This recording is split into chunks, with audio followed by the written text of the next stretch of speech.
Now they're in seatbelt position.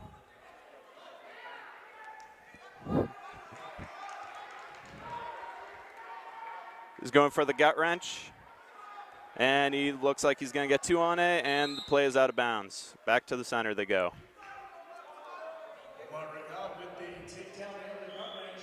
Now, I don't know if my mic was working before, but my name is Devin Larkin, and I'm accompanied by Ben Reed today. We are just waiting to get him a microphone. But our first match, we had Drew Caldwell from University of New Brunswick, who won by tech fall at the 68-kilo weight class. And now we have our 90-kilo, some of the bigger boys in action today. Omar with body lock. And it looks like he's going to go for the fall, and he gets it. Off of a misthrowed attempt. And we do have a winner on mat 1. It's Omar from the University of Calgary. And we'd like to thank some of our major sponsors for today. Those sponsors include the Westin Edmonton, include Baron Rings, CBC Sports, Nike Team, Fox 40, Sherrard Coos, Sport Canada, U Sports, and the Veriburn Medical Supply. As well, our local sponsors for today include the Westin Edmonton, Global Edmonton, Explore Edmonton, and Big Rock Brewery, which the bar should be open around 1 o'clock. Time for our first women's match of the day. We have Guelph's Claire McDougall and Queen's Isabella Yutong Du at the 53-kilo weight class. This will be our third match on mat 1. Both wrestlers look fired up and ready to go.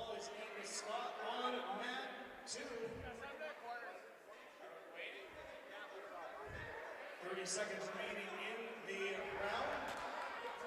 And Stephen Groves able to get off his mat.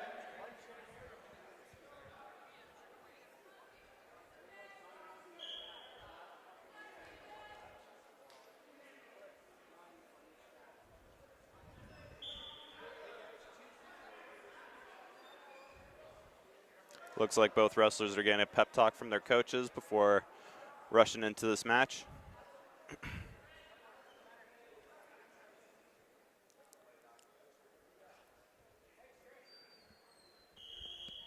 Heading into the break, 8-2, the lead for Concordia's Angus Scott.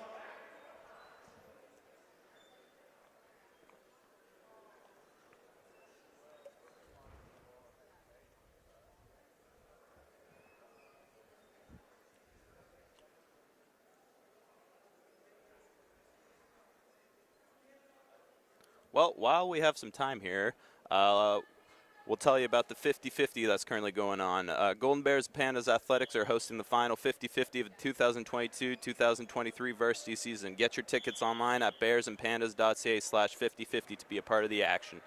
Proceeds from this year's online 50-50 raffle are going to support the Women for Pandas Scholarship Fund. Looks like we're setting up our second mic, so we should have Ben Reed coming in soon.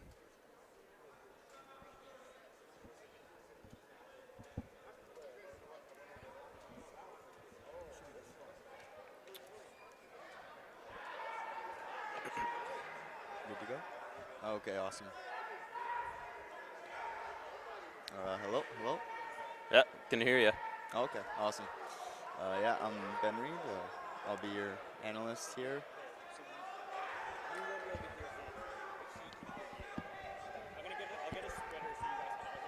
Yeah, can we maybe turn him up as well? Okay.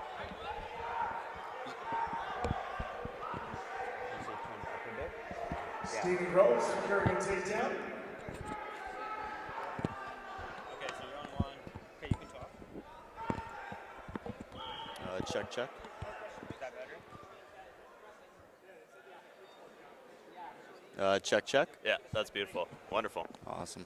All right, how are we doing today, Ben? Oh, pretty good. Another day of action. Yeah. Lots of upsets yesterday. Yeah, lots of interesting ones. Yeah. Bit of a shake-up in the what seemed to be the 82-kilo weight class. Everything's unpredictable there. The 82-kilo weight class was an interesting one. Got off to a hot start with Wesley Smith upsetting Brock. Yep, Brock Wrestler. Lots of crazy action at 72 kilo and 68 as well. I think we had some interesting action. Almost a 5-point throw from Calgary's Brantley Sarr, who is in the final today. That was a pretty crazy throw. Yeah, that the arena. that might have been the biggest no points I've ever seen.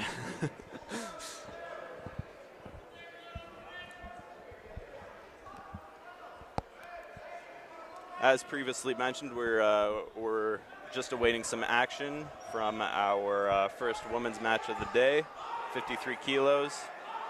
Isabella Yutong-Du from Queens and Claire McDougall from Guelph.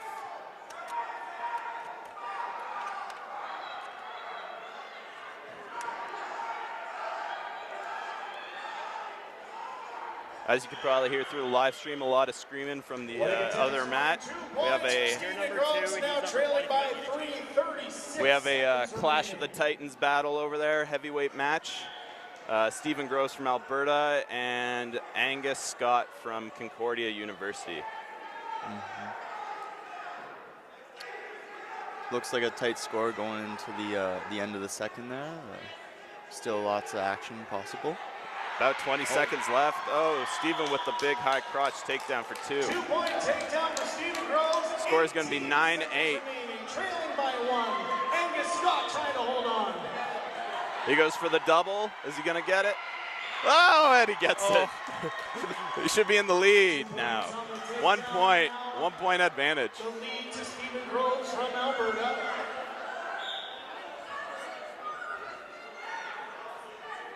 If he can hold on here, he wins it. He gets that 7th place. Going into the last 5 here. And I think he's got it. And Stephen Groves opening the match. That's the power of the mullet there, baby. University of Alberta, Stephen Groves. And it looks like we're about to get going with the action here on mat 1, the women's 53 kilos weight class. On mat 1, it's 53 kilograms. Isabella Yutong-Du from Queen's University and Claire McDougall from Guelph University. Up on mat 2 will be the 72 kilogram weight class. Wrestling from the University of Saskatchewan, Shelby Daniels. As a little side note, Queens is in the red and Guelph is in the blue. Guelph in on a shot. It looks like they're going to get the takedown and potentially go for a fall. Oh. And they got it. I think that is our quickest match of the day. So far, yeah. Quick start to it. That half Nelson, it can get caught and not much you can do in that scenario. Yeah, once you get stuck, it's pretty well all over from there. I believe we have another women's match coming up.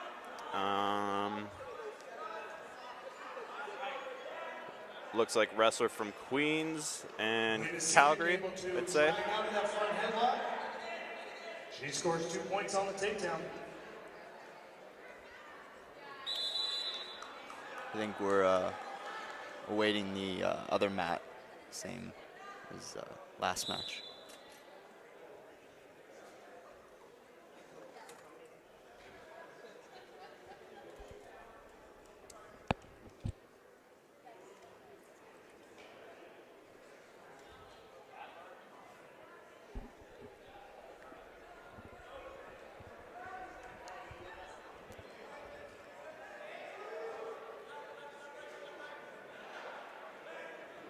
Takedown from Elena Sia.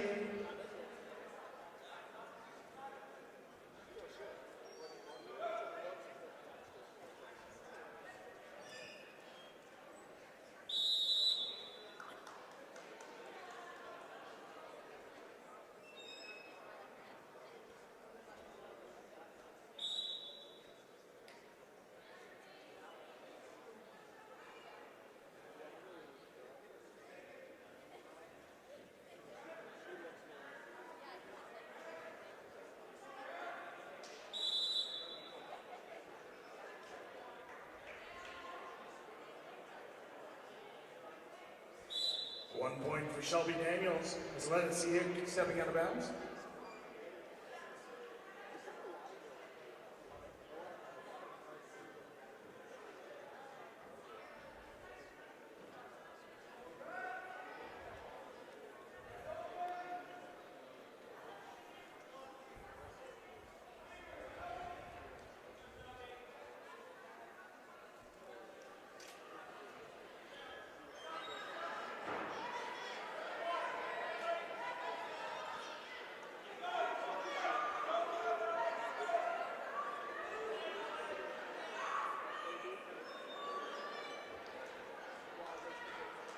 2 points on the takedown for Shelby Daniels.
And they'll head to the break with a 6-3 score. The lead for the University of New Brunswick's Elena Sieg.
Points on the leg attack from Elena Sieg.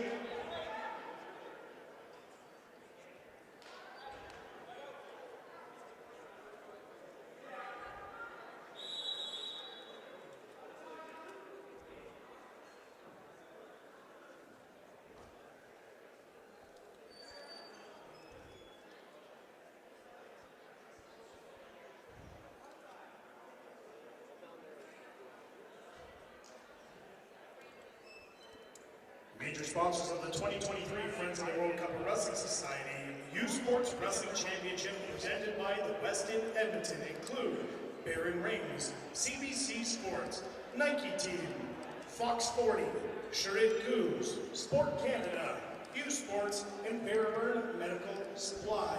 Local sponsors include the Westin Edmonton, Global Edmonton, Explorer Edmonton, and Big Rock Brewery.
So it'll be 1 point for Shelby Daniels for Elena Sehick stepping out of bounds, and an additional caution one for fleeing the mat.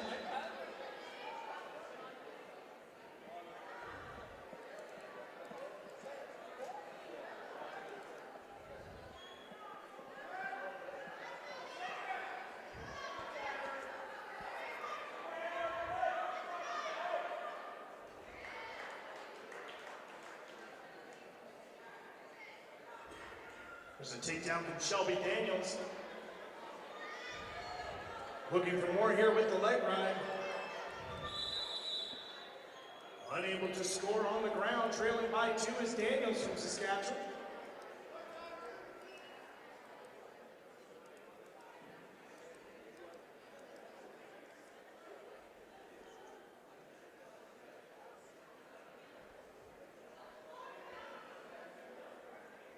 Golden Bears and Pandas Athletics are hosting the final 50-50 of the 2022-2023 varsity season. Get your tickets online at bearsandpandas.ca/5050 to be a part of the action. Proceeds from this year's online 50-50 raffle are going to support the Women for Pandas Scholarship Fund.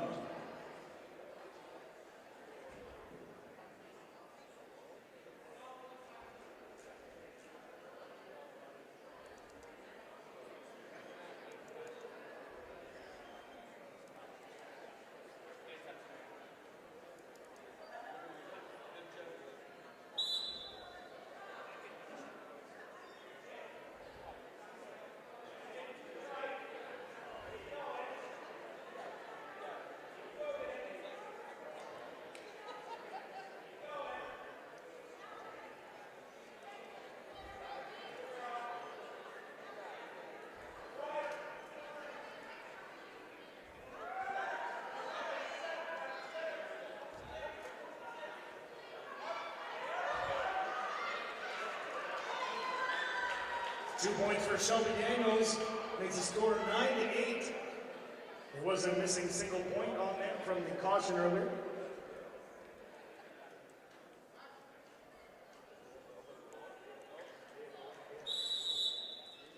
"17 seconds. Elena Sehick now trailing by 1.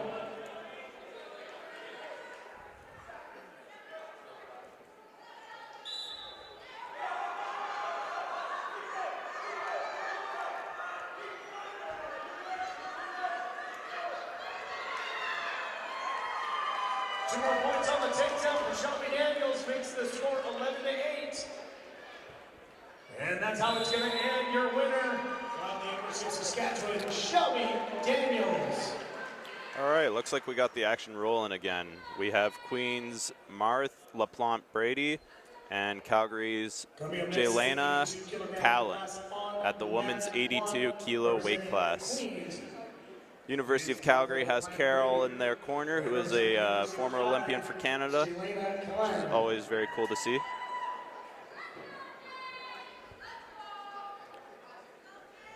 Appears they are switching the colors.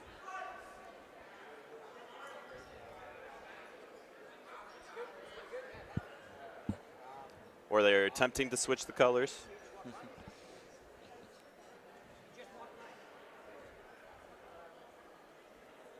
Winning the match by entry default on mat. All right, here we go. Representing Guelph, it's Emily Younghands. Both wrestlers off to a snappy start.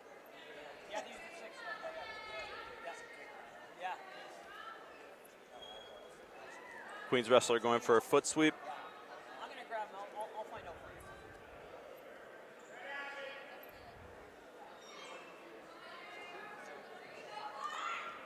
Red's got a 2-on-1, but Queen counters with a front headlock. Let's see if they can score from here. And it appears they are going to get 2. Red's got a hold of the wrist.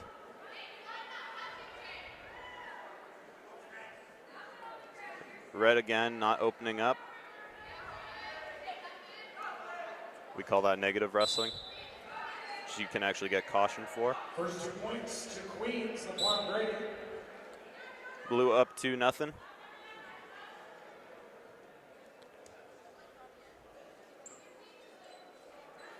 Red put in the pressure on. Blue back in that comfortable front headlock as they look to go behind. And they're going to get it. Points on the takedown for LaQuan Brady. Here's red, or blue is looking for a crossface, looking to put red to their back. Oh, they get it, and they're looking for the fall. And they are going to secure it. Another fast match. Keep rolling today. Your winner, representing Second pin of the day on mat 1 for LaPointe Brady. They are going to get 7th place. Our next match on mat 2, 76 kilograms, representing the University of Western Ontario, it's Gemma Lawrence. Next match, we have a 100-kilo match between Lakehead's John Campbell and Calgary's Joseph DeMaio. Representing the University of Calgary, it's Joseph DeMaio. Representing Lakehead University, it's John Campbell.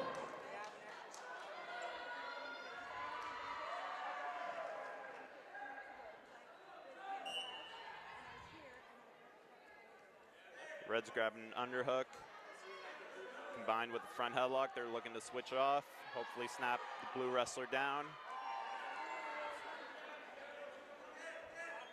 Red's locking his hands, maybe gonna look for a throw. These are some bigger gentlemen, so I'm sure some fireworks will happen.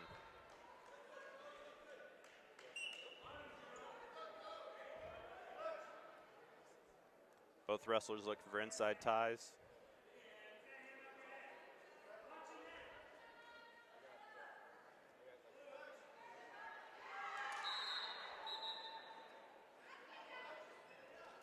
Blue faking a shot. Again, red is looking to tie up and hopefully throw, it seems. A little bit of finger action on the left side. Both locking hands, the ref may call that. Blue with a snap.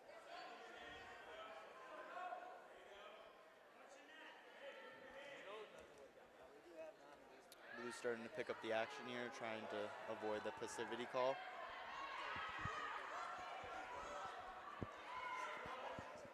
In wrestling, you always want to avoid being put on passivity because it just shows that you're not really as in control and can lose, be down in points. You always would like to be ahead realistically. Red in on a high crotch, but looks like blue is going to get the 2-point Olympic lift. And another one. He rolls through with it. Let's see if he can get a third.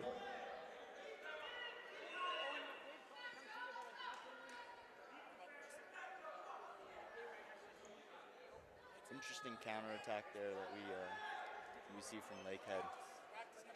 Yeah, that was a very nice roll through Olympic lift. Red's bleeding currently, so they're going to put him on blood time. He's got a pretty gnarly gash on his face, likely from the action from the first day.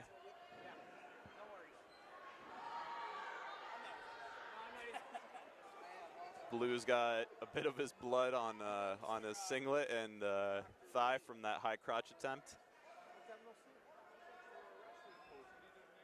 Hopefully that'll come out in the wash. Hopefully. Throw some bleach on. Throw some bleach on.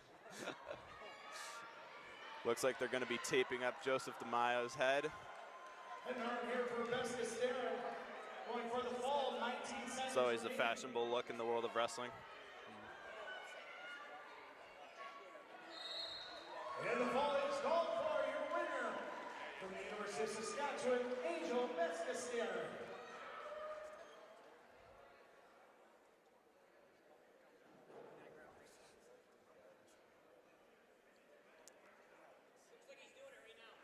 As of right now, Blue's got a pretty comfortable lead over Calgary's Joseph DeMaio. Well, let's see if he can come back.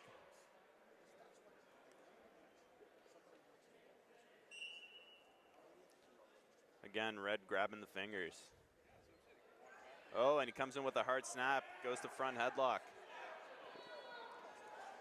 Goes for a front headlock attempt, but ref is going to call aggressive hand fighting. Joseph DeMaio for negative wrestling. Deemed that the attempt at the head arm has been too aggressive. Yeah, in wrestling, there's definitely a limit to what you're allowed. Certain snaps, but once you get into the sideways motion, it definitely a lot less leeway. Yeah, as physical as wrestling is, it's also not MMA. So trying to keep the physicality to a certain limit, to a certain extent. But it looks like Joseph is trying to extend John Campbell's hands, hopefully break the grip and get behind. He's got him on the edge as well. See if the action goes out of bounds, and they're calling it a stalemate. Yeah, when there ends up being not a whole lot of motion there, there's not a whole lot of progression. You gotta just call it up. Yeah, call it back to neutral and let the action continue. Again, looks like red is negative wrestling, blocking with the elbow to the face. Blue's gonna get a point for the negative wrestling.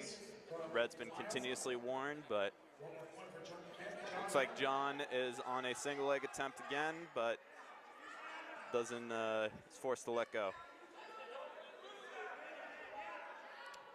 5 seconds left in the period. Red's going for another head and arm attempt. Hopefully get a big 4-point takedown before the end of the period, but just misses out on it. Heading into the break, we're looking at a 5-0 lead for Lakehead's John Campbell. Now, when you're down 5-0, Ben, what are you looking to do in that second period? Going into that second period, I'm just looking for that first takedown. Even if you can just get a 2 there, that huge difference. He puts you in reach, and when it comes down to it in that last minute, last 30 seconds, last 20 seconds, you're at least within striking distance. With that 5, you're still a little bit out. Yeah, you definitely got a comfortable lead, and any chance to mitigate that is huge. All right, let's see what Joseph DeMaio can do. Again, he's got a hand lock, but let's see if he can do something with it.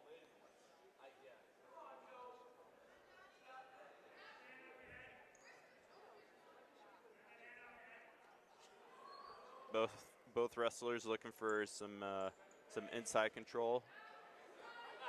John Campbell in on a slick high crotch.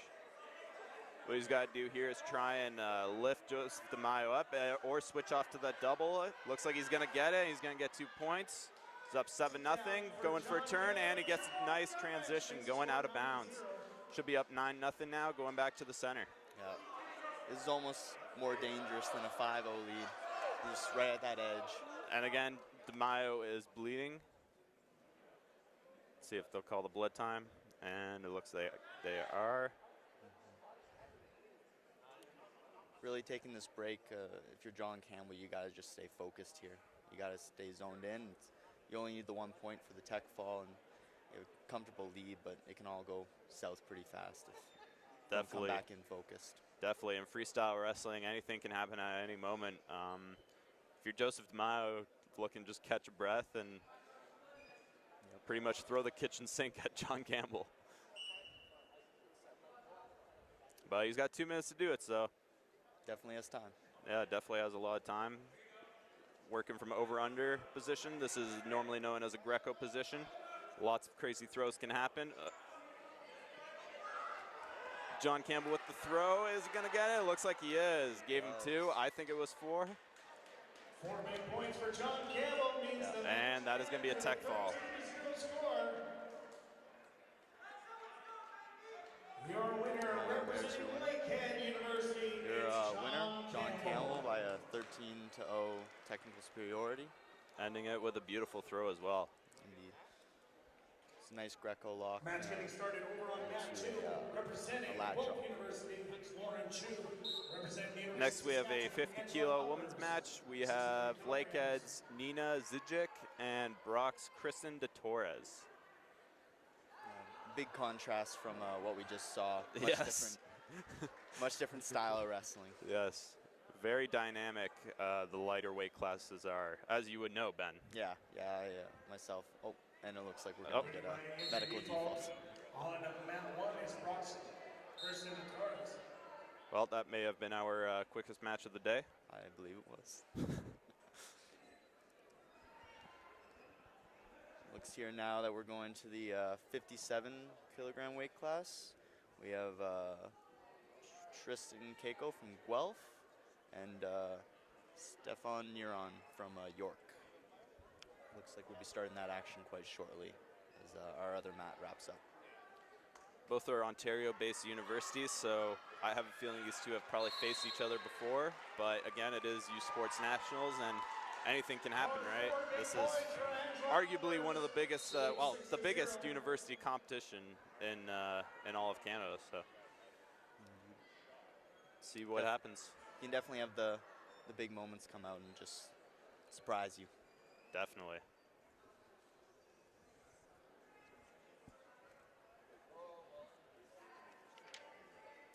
And just like take a minute to thank our sponsors, major sponsors of the 2023 Friends of the World Cup of Wrestling Society U Sports Wrestling Championship, presented by the Westin Edmonton, including Baron Rings, CBC Sports, Team Nike, Fox 40, Sherrod Coos, Sport Canada, U Sports, and Verburn Medical Supply.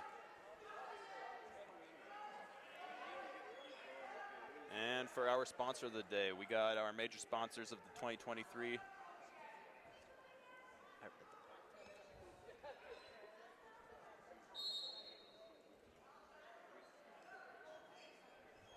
Okay, for our local sponsors, we have the Westin Edmonton, Global Edmonton, Explore Edmonton, and Big Rock Brewery. Our bar should open up at 1 o'clock if you are in the crowd. Right in time for our bronze medal matches. Yeah, get yourself a bevy for the bronze medal matches. Looks like on mat 1 here, both wrestlers have their singlet straps up and they're ready to go. Guelph is asserting his dominance already on the mat.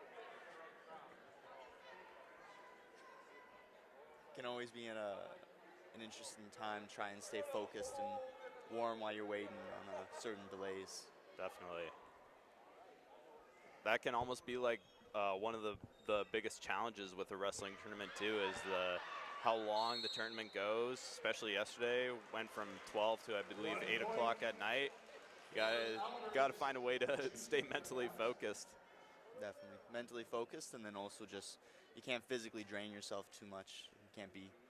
Of course, you want to root for your teammates, but you can burn yourself out being in a loud room like that all Definitely. day. A lot of stimulation going on. For sure. Heading into the break, scored 7-0 the lead for the University of Saskatchewan.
Two more on the takedown for Albers.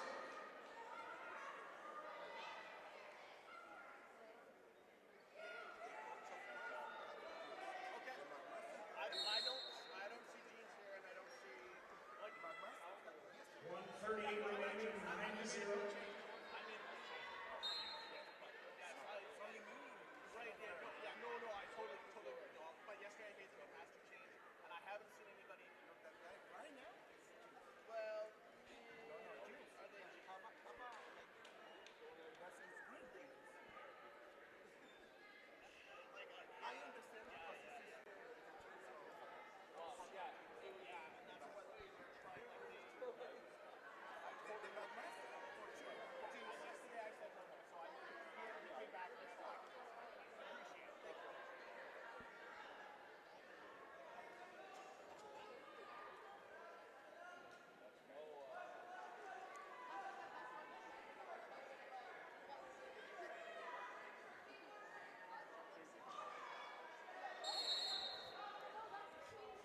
Pretty wild hand fighting going on over on mat 2.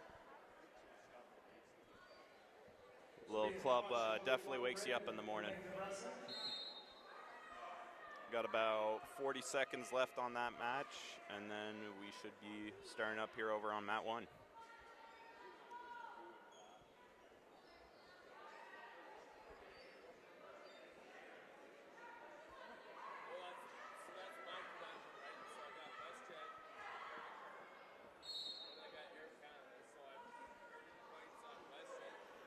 Roll the slip throw.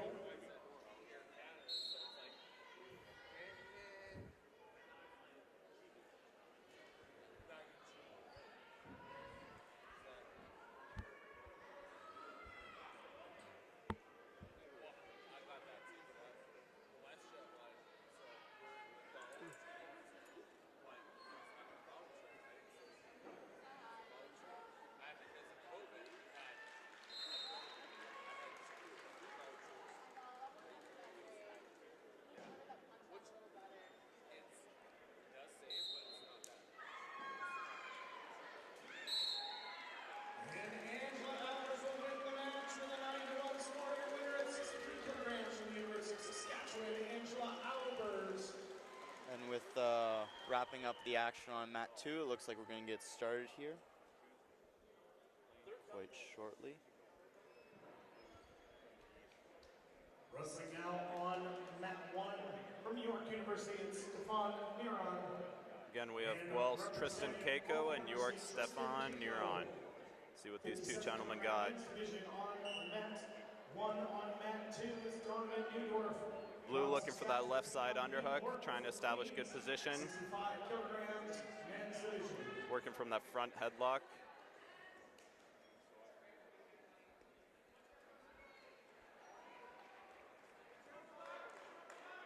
Trying to circle and get behind. He locks his hands though.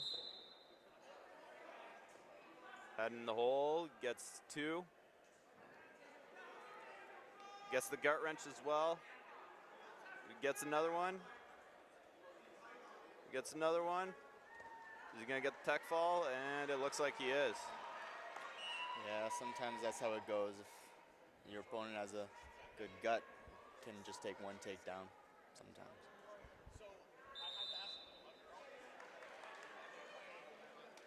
Gut wrench can be one of the hardest transitions on the ground to defend against. It's a real rib breaker. Sometimes when you train gut wrenches so much, you end up bruising your ribs. Yeah, those can be some of the tougher days, or the gut wrench practices. Final score on mat 1, 10-0. The winner from Guelph with Tristan Keiko. And on the legs, Donovan Newdorf looking to score. 2 on the leg standings, makes it 6. And they go out of bounds.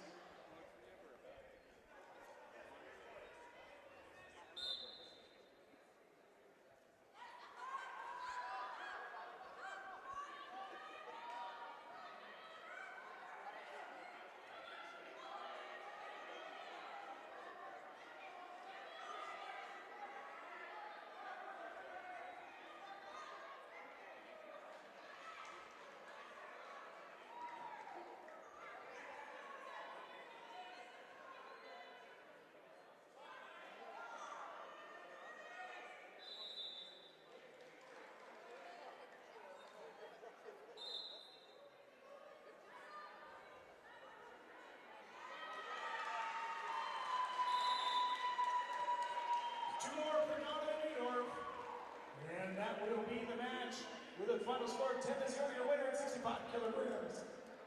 From the University of Saskatchewan, Donovan Newworth. Our final match in the 7th, 8th place matchups is on mat 2. Representing Lakehead University is Abraham from Paraitsienzo. And representing University of New Brunswick is Jonathan Sherrard. For Paraitsienzo and Sherrard are up on mat 2.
2 points on the Olympic lift for from Paraitsienzo.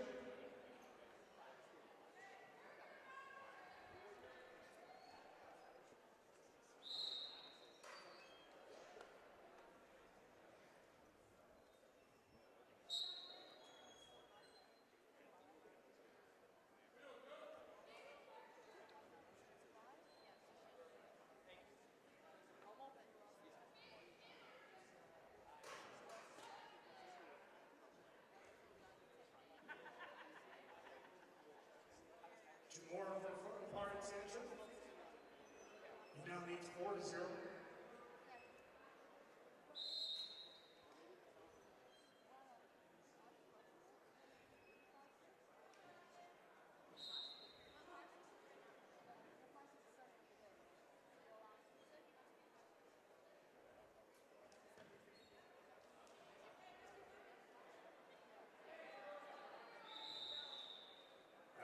Is Jonathan Sherrard.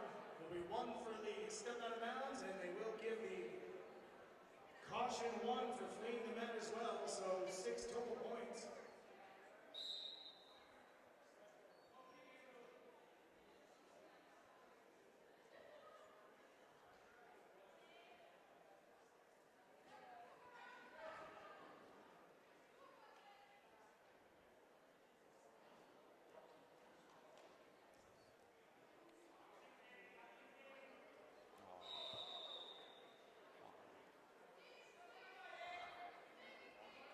It's going to be 2 points for Jonathan Sherrard.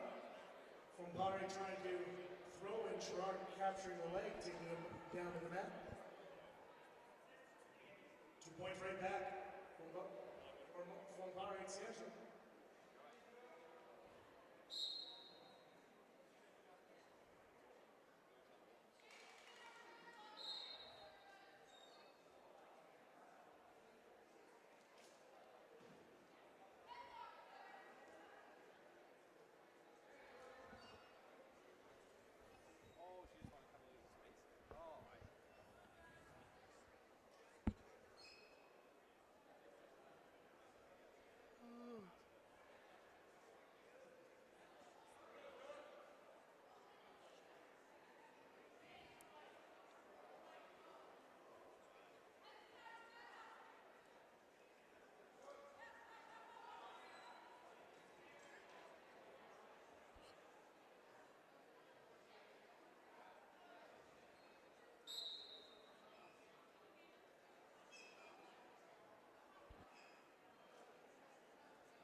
Schraub from University of New Brunswick, trailing by 8.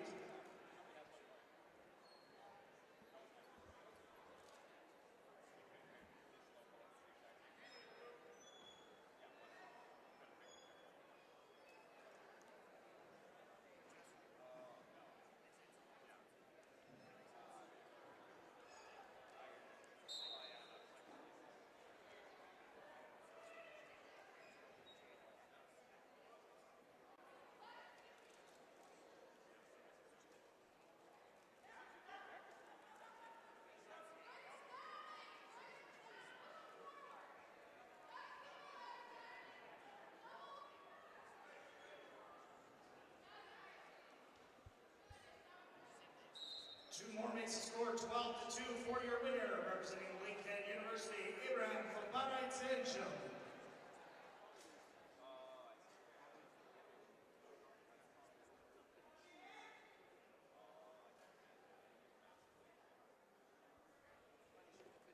All right, we roll right into our 5th place matches.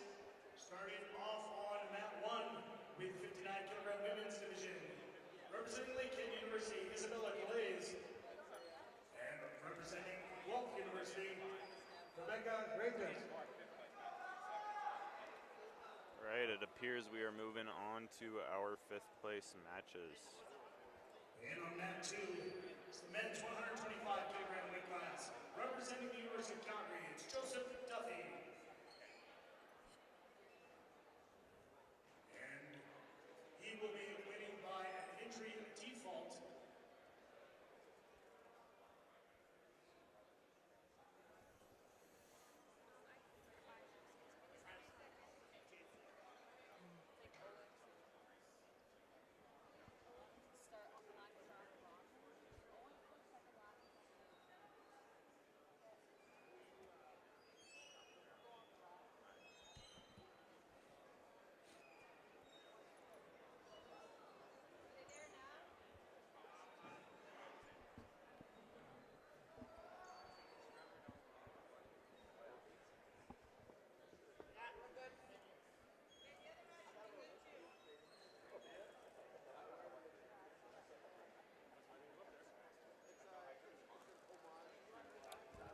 It looks like we're going to be getting into the 5th place action at the 59-kilo women's division. From Guelph, it's Rebecca Redlich. And from Lakehead, we see Isabel Glassy.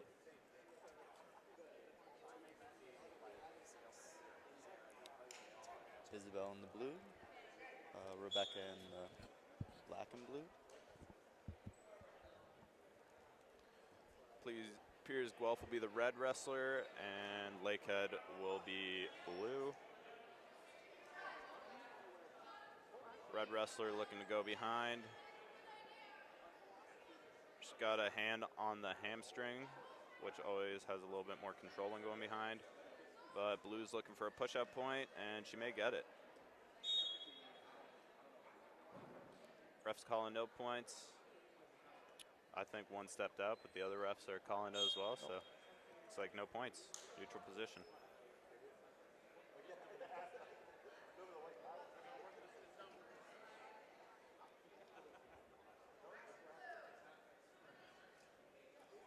Lakehead looks like it's off to a pretty hot start. Red wrestler taking a shot, getting a single, likely getting 4 points, but blue is able to fight back. Red's looking to transition. They got a leg ride locked in. Let's see what they can do with it. For 4 points, going to Rebecca Reitlich.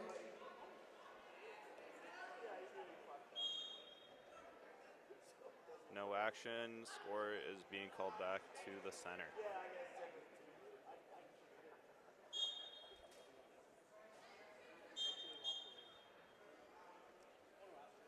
Blue's being warned for hands to the face. Can't block your opponent's vision when wrestling.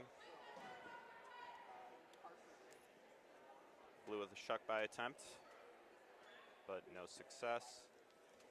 Trying to work off an arm drag. Red with a slick 4 points, feet to back takedown, looking for a fall. As they've got Blue's leg cranked almost over their head. I could not imagine trying to stretch that far.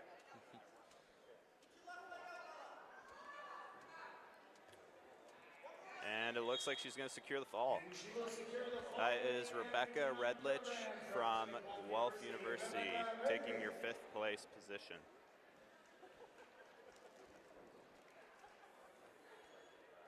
Just gonna take a quick minute to thank some of our sponsors, some of our major sponsors of the 2023 Friends of the World Cup of Wrestling Society's U-Sport Wrestling Championships, presented by the Western Edmonton, CBC Sports, Nike Team, Fox 40 Shared Cruise, Sport Canada, U-Sports, and Verburn Medical Supply. And for our local sponsors, we got the Western Edmonton, Global Edmonton, Explore Edmonton, and Big Rock Brewery. Looking to start off some 57 action. For 5th place, we have Vincent Gov from Calgary University and Gabriel Cementelli from Brock. Got the Brock wrestler in blue and Calgary in red. Gov looking for a shuck by. Blue looking for a re-attack single.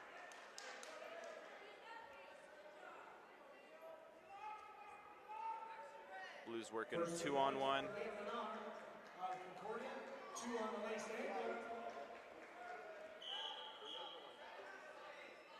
Blue looking for a low single, misses. Red with a counter, cement mixer to a pinfall potentially. Looks like he caught him. And he got him, wow. Yep. You don't see that happen every day. A lot of time you only see that happen in folk style wrestling. Yeah, that assassin there can be tough. You get caught and there's just no way out. Yeah, when the opponent has that tight of a lock around your head, it's hard to bridge and even get your head to the mat. So a lot of time your shoulders are automatically exposed and you just get stuck. Yeah, you can push off your feet, but nothing to bridge besides your shoulders. Still a pin. Yeah. Next, it looks like we have a 76-kilo match between Cone Poirier from New Brunswick and Mark Schwittenberg from Calgary. Calgary wrestler will be in blue, and New Brunswick will be in red.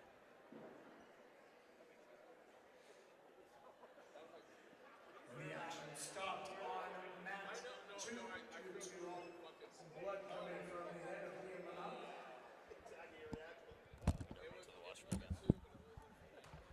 Yeah, no, that was the wrong one.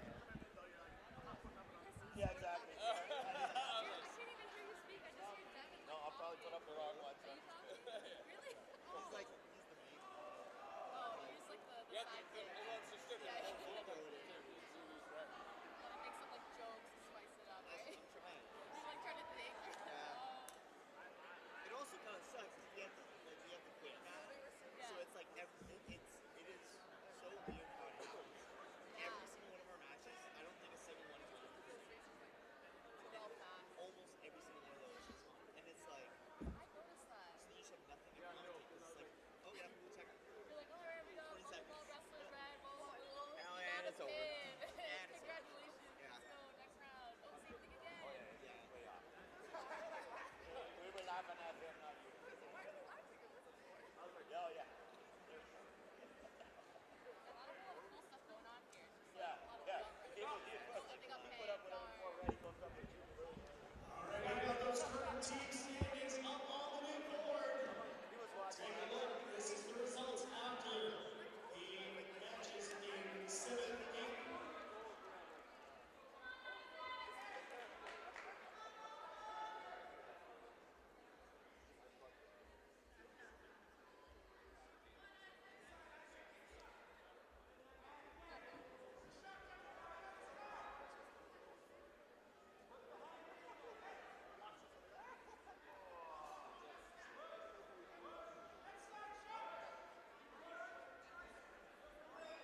I would just like to take a minute and thank some of our major sponsors of the 2023 Friends of the World Cup of Wrestling Society U Sports Wrestling Championship, presented by the Westin Edmonton, CBC Sports, Nike Team, Fox 40, Shared Coos, Sport Canada, U Sports, and Burburn Medical Supply, as well as some of our local sponsors, including the Westin Edmonton, Global Edmonton, Explore Edmonton, and the Big Rock Brewery.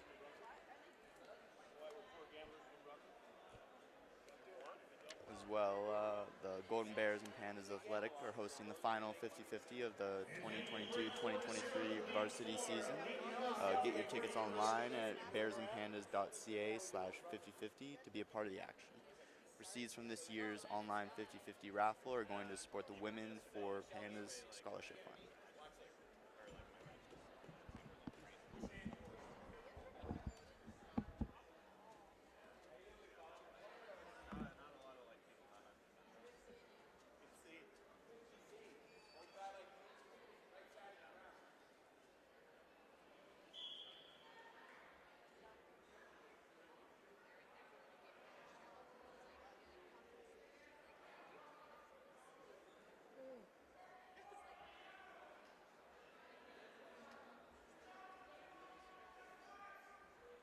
Okay, listen. I didn't tell Tony. You didn't like Tony. I didn't get it. Well, I get it.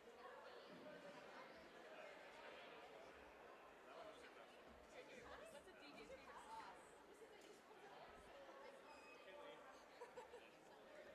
I don't know. Alright, it's just actually I didn't do the podcast. Liam Menard on the activity period, 30 seconds in which he must score, or 1 point will be given to Isaac Lamorvin.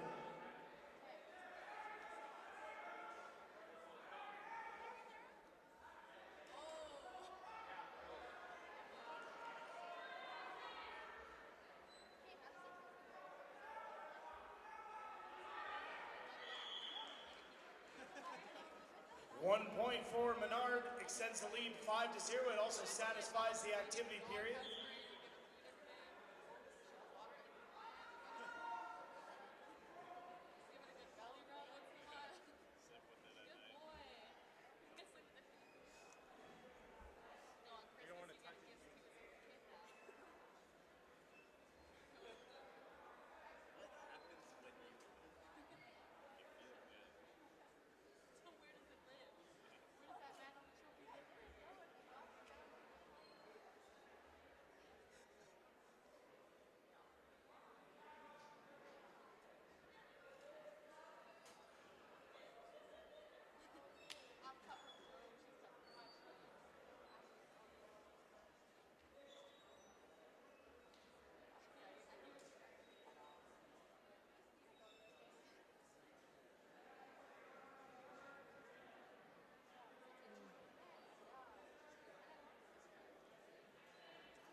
Think about it like, okay, we'll give you 5 seconds. Think about it a little bit more, and then ask.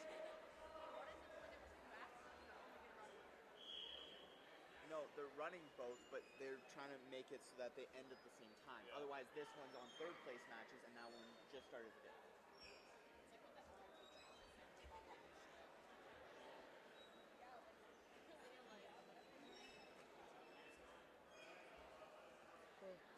17 seconds remain to lead to Liam Menard of Concordia.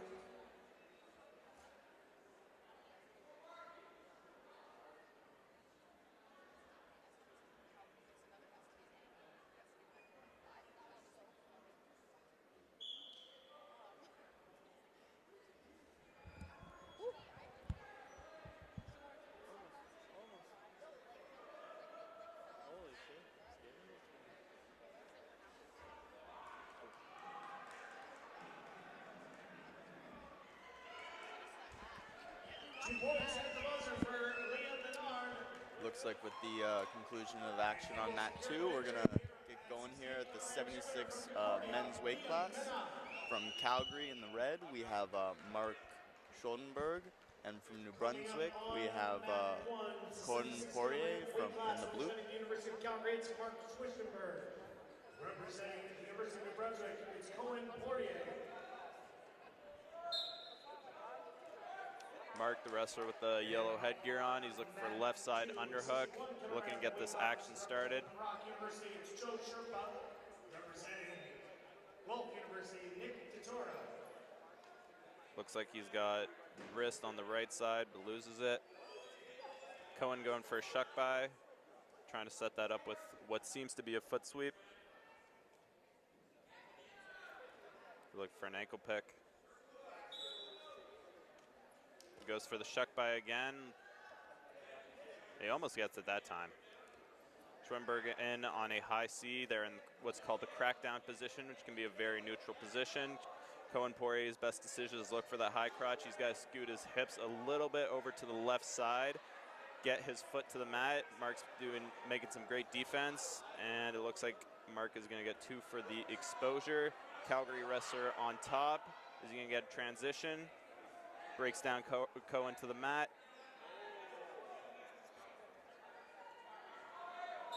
And nothing. Back to neutral. Good defense from Poirier on the ground there. Yeah, very good defense. Covering that right arm and right leg, so Mark can't do anything really. Can't lock his hands around the waist. Mark in on that left side underhook again. Looks like he's going to go for that high crotch again. Cohen in with a low ankle shot.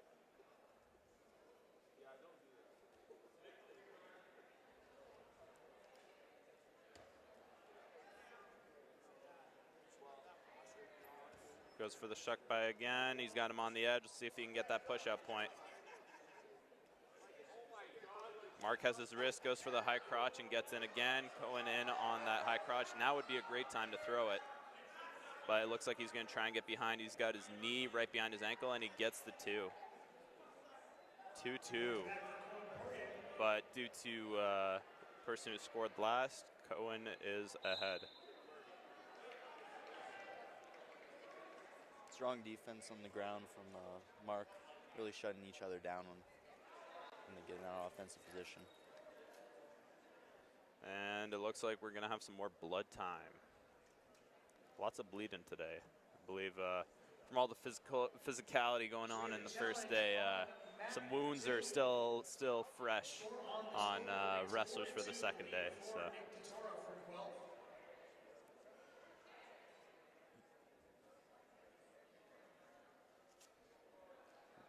Don't actually know who the blood's coming from, but it looks like it's all cleaned up. Almost cleaned up.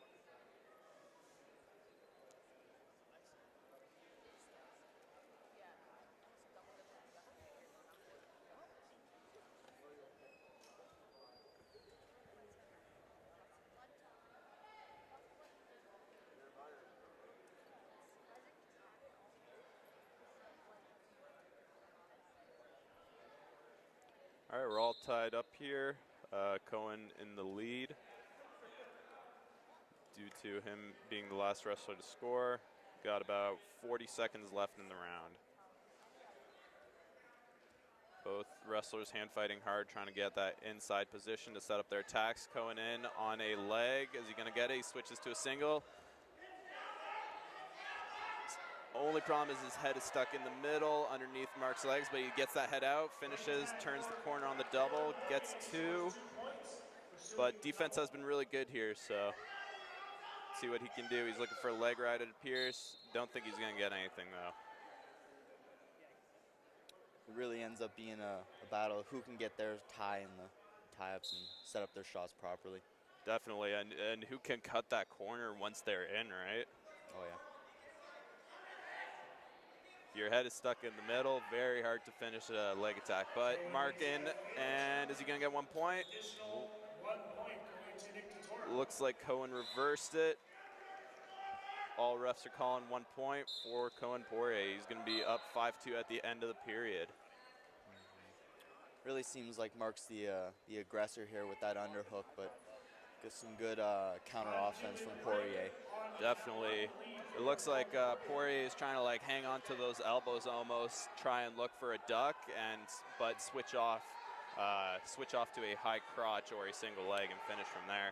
Yeah, almost just a elbow pass and look to cut that angle. Exactly. All right, wrestlers enter the mat once more, checking for blood, and we're gonna get going. Mark in on that underhook again. Poirier in on the high C. He's cutting that corner. He's got good head position. Looks like he's probably going to get it. And he gets the 2. He's going to set up a laced ankle. Mark putting his hips back, defending. And Poirier is up 7-2. Pretty comfortable lead, but Mark looks like he's got that clutch gene in him. He goes in for a blast double. Probably gonna get 4 off that. They're calling 4 for blue. And then table ref calls 4 and 2. 4 and 2. 1 for the reversal. 4 and Mark 2. gets a lace. And he's pulling it back in. He's gonna get another lace. This can be a match ender right here. We'll see what happens. Really good readjustment from Mark. It's so tight. Poirier doesn't even look like he can defend it. It really, you're just ripping the knees. And he gets another one. He's got to get one more, and he gets that tech fall. And it looks like he gets it. Managed to pop it over. We'll see if they end up throwing in the brick. I don't think they will. And Schwittenberg from Calgary is your winner off of that laced ankle. It really shows how quick it can, the action can turn. You're up by 5, and then all of a sudden you're losing. You're teched. Both the action and wrestler getting turned.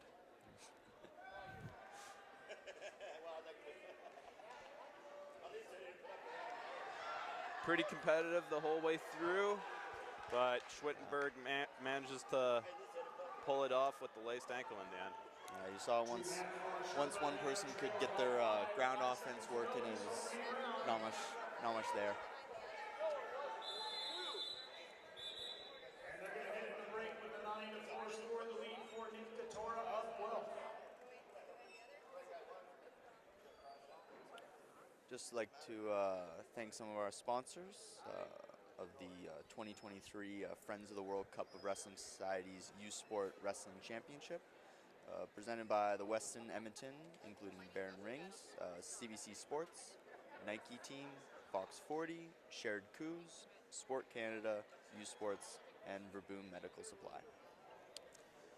And for some of our local sponsors, those include the Westin Edmonton, Global Edmonton, Explore Edmonton, and Big Rock Brewery. For our next match, we have a 56-kilo women's match. We have Saskatchewan's Allison Kazub and Guelph's Jaden Sparks. Just waiting for the action to finish up on the other mat, and we'll get started over here.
both wrestlers sporting the headgear. That's how you know it'll be a grimy match. We got Kazoob from Saskatchewan as the blue wrestler and Guelph's Jane Sparks as the red. Looks like Guelph was looking for 2-on-1, gets countered with 2-on-1 and switches to a fireman's. Kazoob with the ankle though. Looking to elevate, knock the opponent off their position. Ref calls the action up as it is a stalemate.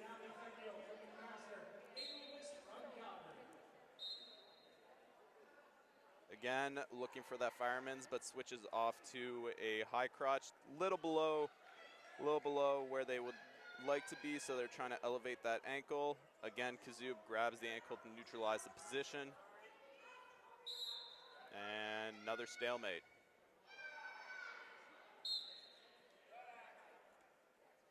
Seems to be Guelph's Jane Sparks is the aggressor in this match so far, as Kazoob is blocking. Guelph in on the leg again, same position, crackdown. Kazoob's got the crotch though, going for crotch lift, doesn't get it. But that time we'll look to get two. Saskatchewan's Kazoob trying for a tilt. Doesn't get it. Score 2-0 for Saskatchewan's Kazoob.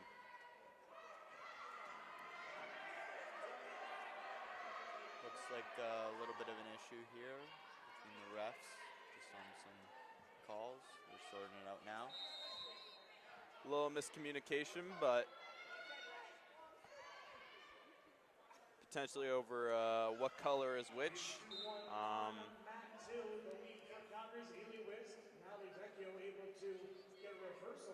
Oh, yeah, and they're gonna switch the colors here. It looks like Saskatchewan is gonna be switched to red and Guelph is gonna be blue. All right, back to the action. So Allison's Kazoob is our red wrestler. She is in the green singlet, and the Guelph wrestler is in blue. Sparks with the 2-on-1 up tight, gets it back, and is gonna look to get two.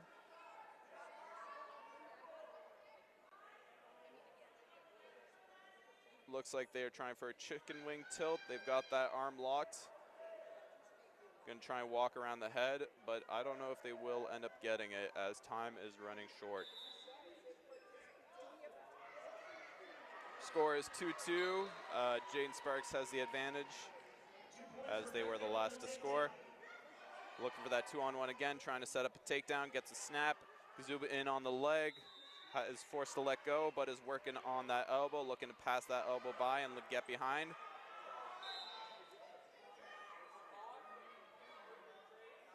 Back in a neutral position. Kazoob shoots, but misses their shot. Sparks in on the legs. Looks like they were trying to set up a Ziegler, but they switch off, going for a chicken wing again. See if they can get it this time. Oh, they've got a gut wrench locked, looking to get two before the end of the period. Refs calling no exposure. 4-2 for Jane Sparks from Guelph University. Oh, Blue is throwing in the brick. Looks like we're gonna have a pause in action here. I assume they are contesting that exposure on the gut wrench. From the angle over here, I personally thought it was. I personally thought that Saskatchewan's wrestler was exposed, but I second that. Yeah. But also depends on the camera's angle. That is always a factor. Most definitely.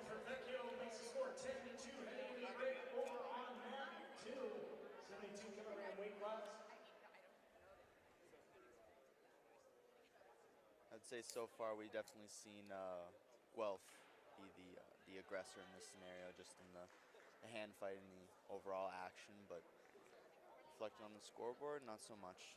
It's a pretty tight match.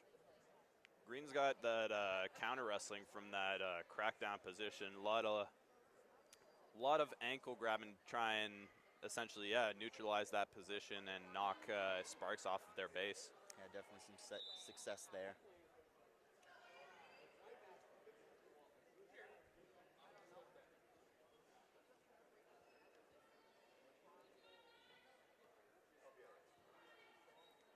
Have our head ref, Mike Drought, reviewing the call.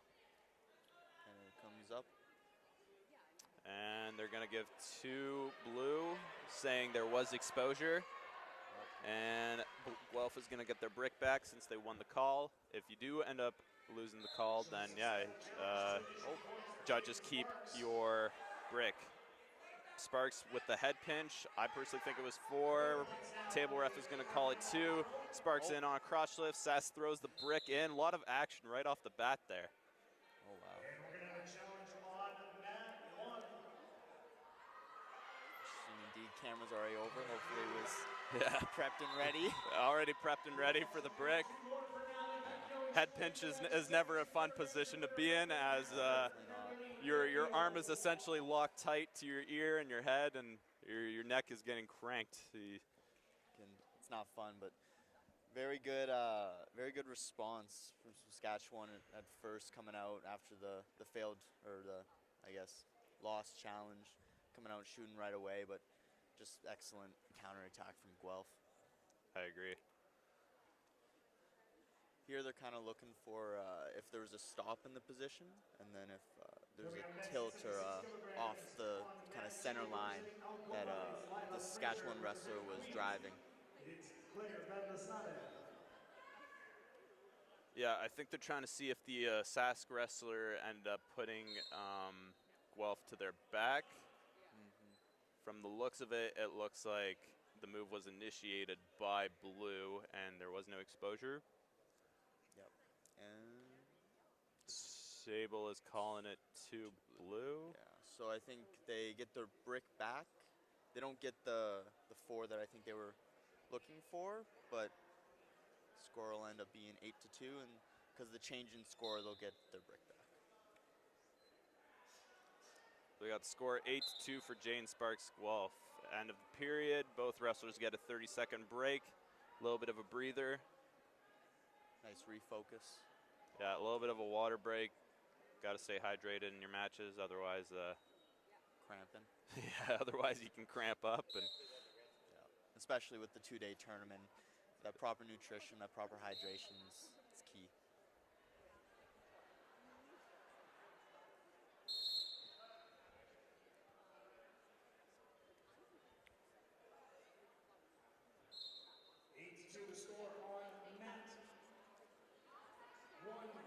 both wrestlers off to a fiery start. Sparks looking to set up that 2-on-1 again. Switches to the other 2-on-1.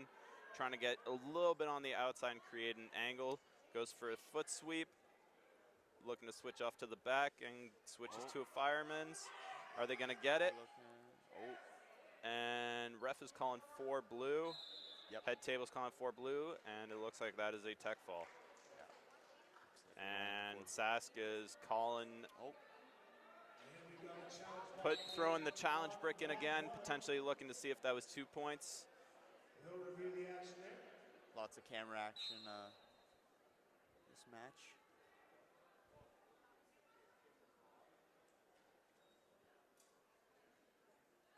I'd say at the end of the match, doesn't hurt to throw the brick in. Yeah, I mean, might as well. Really got nothing to lose at that point. Exactly. Losing 12-2 is the same as losing 13-2, really. Yeah, try and change the call, but we'll see. See what our head ref ends up saying. We got a lot of people on the mats, both coaches. 2 more points for Valdesanne. Got some blood time as well, looks like. Now lead 6-0. But looks like they came to a quick conclusion on that one. And the call stands. So your final score is going to be 13-2 for Guelph winning. Should note, blue gets an extra point for the fail challenge. And Jane Sparks is your 5th place winner at 56 kilos. Next, it appears we have another Guelph wrestler. And we have Chase Birch from Lakehead and Baljot Mangat from Guelph. And the result stays the same on It's 82 kilo men, so definitely a bit of a change up in just kind of the style of wrestling that you're going to see between the smaller women and the bigger guys. from Lakehead, Aljon Lenga from Guelph, 82 kilograms.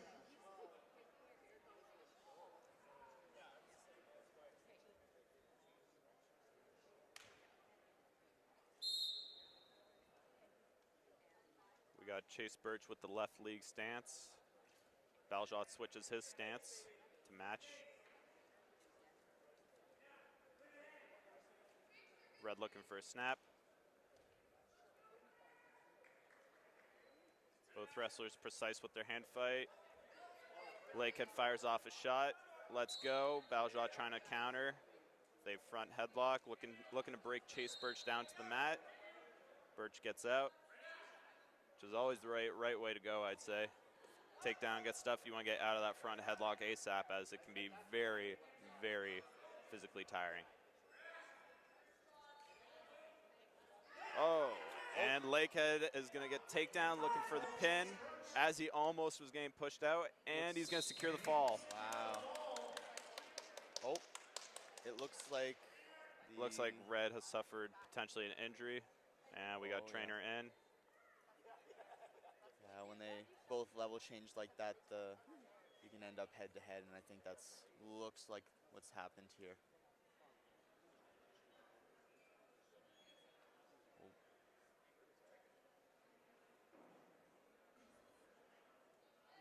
Oh, Looks like the they're technical issue fixed calling on that over team.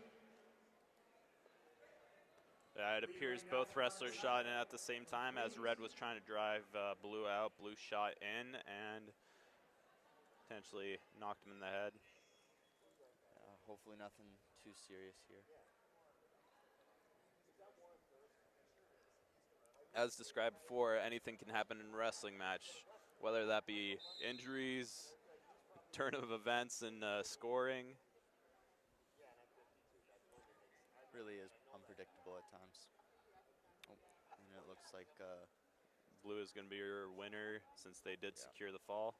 Yeah. And I believe he's going to check to make sure the Red wrestler is okay.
and it looks like the Guelph wrestler is starting to make his way up. Definitely taking it slow.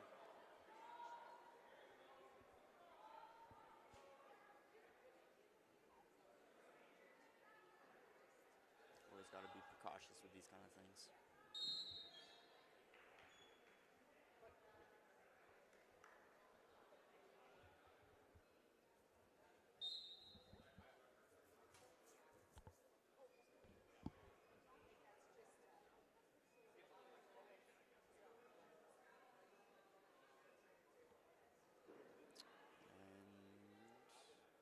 Looks like he's making his way to his feet here. Always good to see.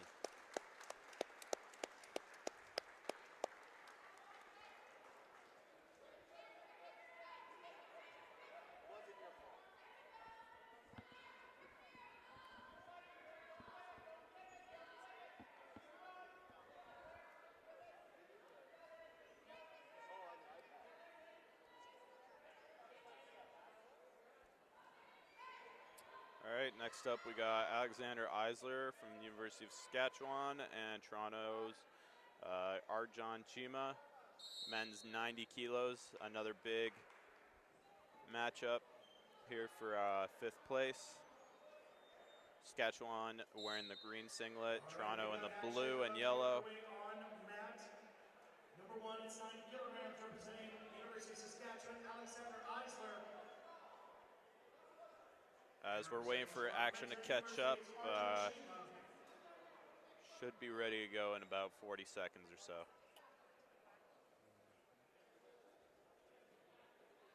I think there's a bit of delegation at the far table there.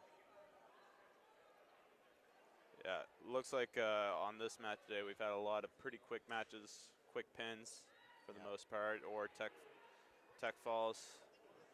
Seems the other match has been having a lot of decisions, close matches, so. Definitely a contrast in styles that you see there. For sure, for sure. A lot of time that has to do with the weight classes too, right? Oh, definitely. Yeah, you can have some of those big, especially the bigger guys. I find you can just end up one quick move, you get pinned. Not much to do.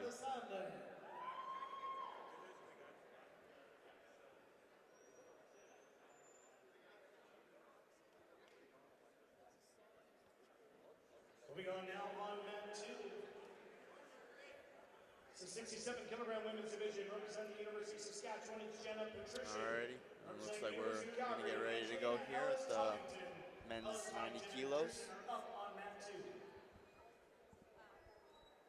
We got Saskatchewan in the red and Toronto being our blue wrestler. Red looking for left side underhook. Toronto responding with the same. Both fighting for a better position here. Appears Toronto is blocking a little bit with their head, but ref may call it here. Yeah, calling passivity blue. They're being warned again.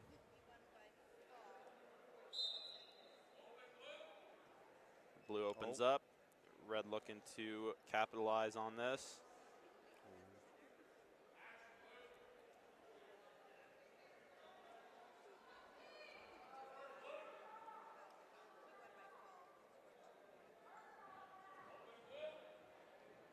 Blue's being warned several times.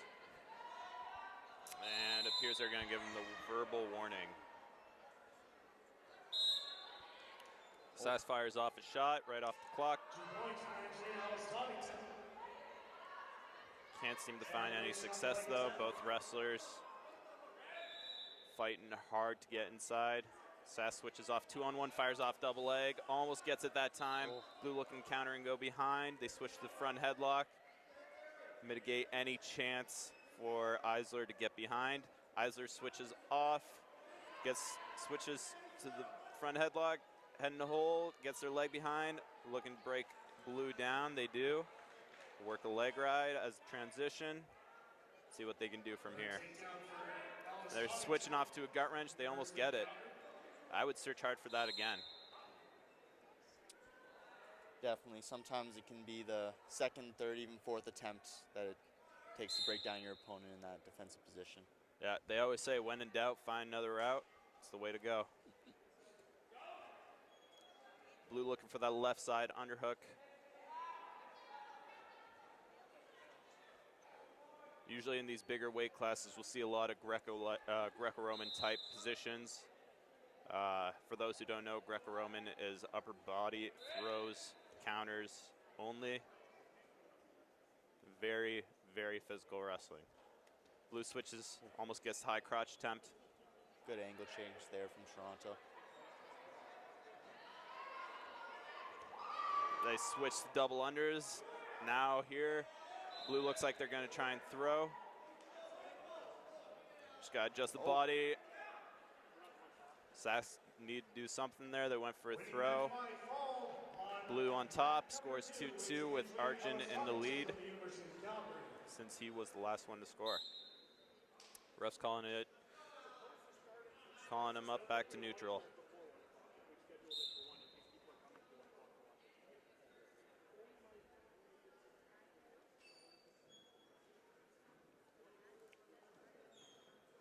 Blue grabbing a front headlock, trying to put the pressure on before the end of the period. You want to tire your opponent out as much as possible in wrestling so you can advance in better position. Yeah, we see a lot of that underhook or just 50-50, that Greco position. And you assume that eventually we're going to get to those bigger throws, maybe in the second round here if they continue with it. Yeah, Eisler most likely looking to advance, but Chima putting some good pressure on him. So yeah, he's able to work that double underhook quite well. yeah, see if things change this period.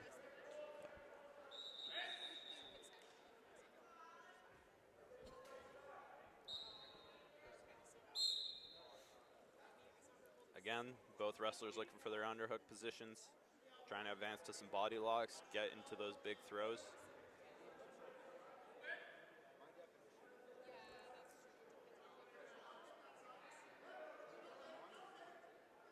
Of course, there's always more risk, but if you get that 4-point feet to back throw, it gives you a nice, comfortable lead. It's really a match changer sometimes. Again, working that double under. Yeah, it looks like Blue's got those double unders. Red going for a headlock. They miss, and Blue's on top. Lead extended from Argentina, now leading Blue trying to lock in a leg ride from what it seems. Score is 4-2 for Arjun Chima.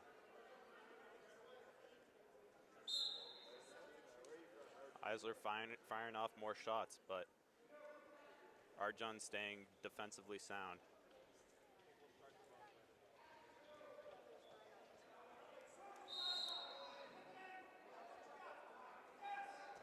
Oh, looks like Red is going to get the feet to back takedown from that underhook position. Almost gets the fall. Both wrestlers on the edge. Eisler looking to get a turn.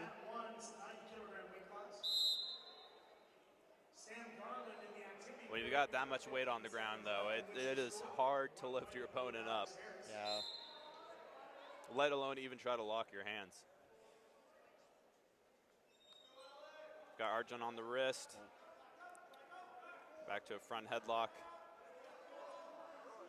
If he locks that tighter, you can lock in a head pinch throw. He's looking to just get comfortable with his 1-point push out. He gets it. Red not really fighting too hard to get back in. I think more scared of the head pinch there that you're mentioning. Most definitely. Sometimes it's better just risk the 1-point push out as opposed to getting thrown right to your back. A lot of quick decision thinking in wrestling. Definitely. Seems like Eisler's taking a lot of shots there, but not connecting on many. And you wonder, coming into this last minute, how that's going to affect his pace and the ability to keep that up. Most definitely. Looks like Eisler's trying to create some sort of angle, but Arjun is, he's got that tight underhook preventing Eisler from even getting in. Switches off to the right side underhook.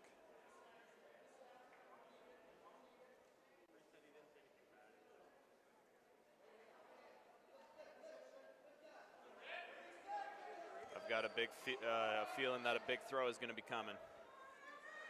See what happens here. Toronto's really using Switches off to the high crotch. Eisler counters for 2. He's got him on the edge. Now would be a time for that big 4-point throw. Yeah, this is kind of where you're looking for it. You got 13 seconds, you're down by 3. You got to try something at least. I think he's going to go to that double under, it looks like. He was comfortable there earlier, so. Oh, he goes for an arm spin. Is he going to get it? Doesn't look like it. Nope. Good attempt, but wasn't enough.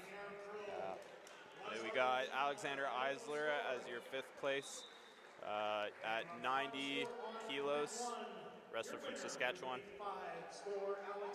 Pretty tight match. Yeah, definitely a lot of back and forth action, I'd say. Yeah.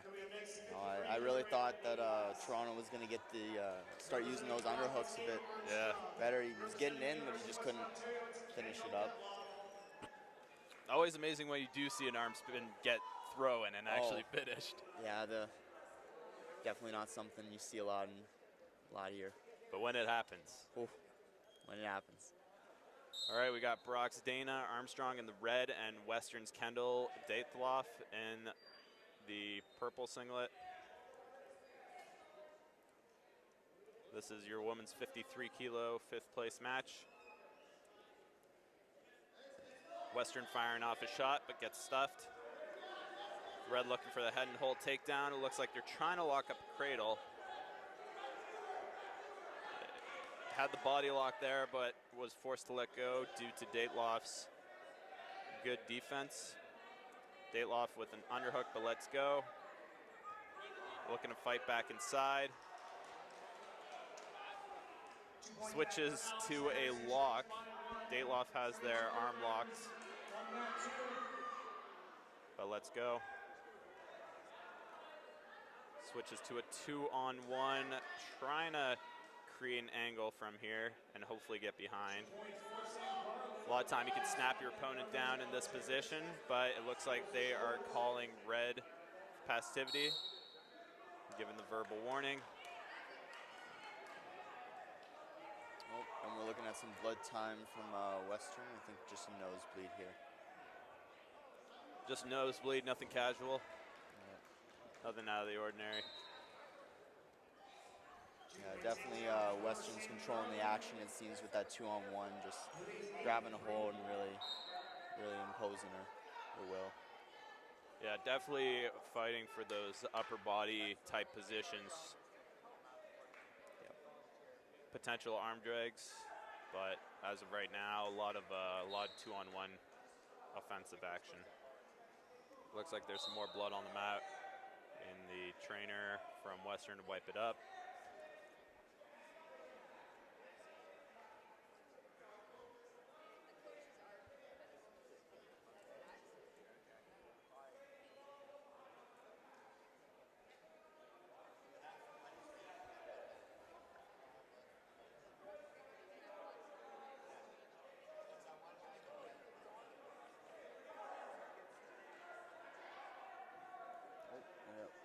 It looks like the Western girl has already thrown her hair tie. Interesting first minute.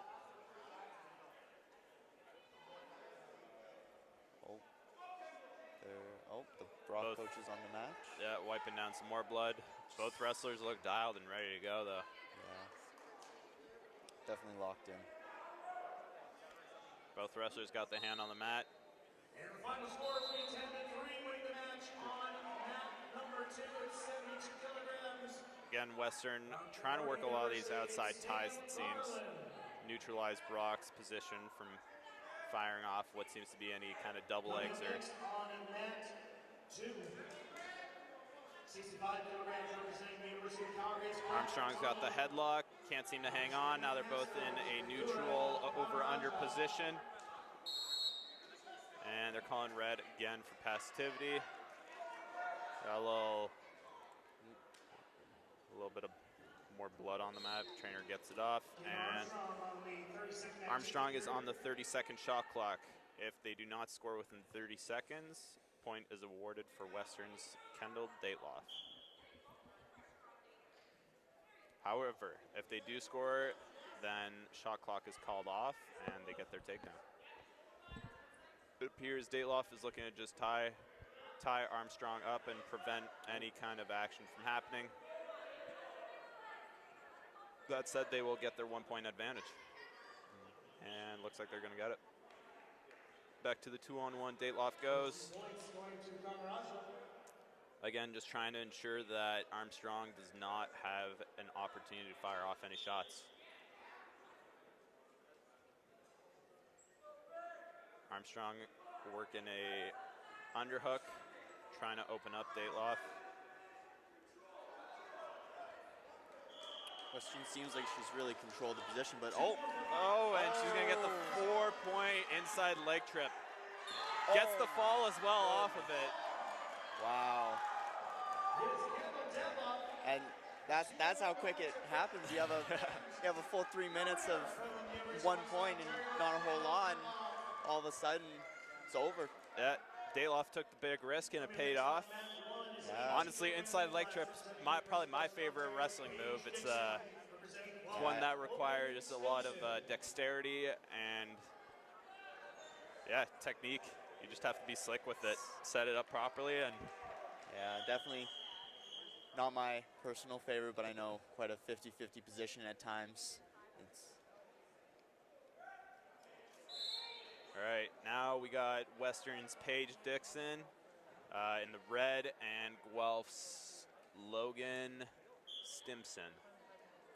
The women's 82 kilos match. Guelph trying to work front headlock. Oh, Western's gonna try for the head and arm, but slips off. Blue's gonna get 2. Western looks like they're ready to throw the brick in. good defense from Guelph there. That popping that elbow off can be tough sometimes.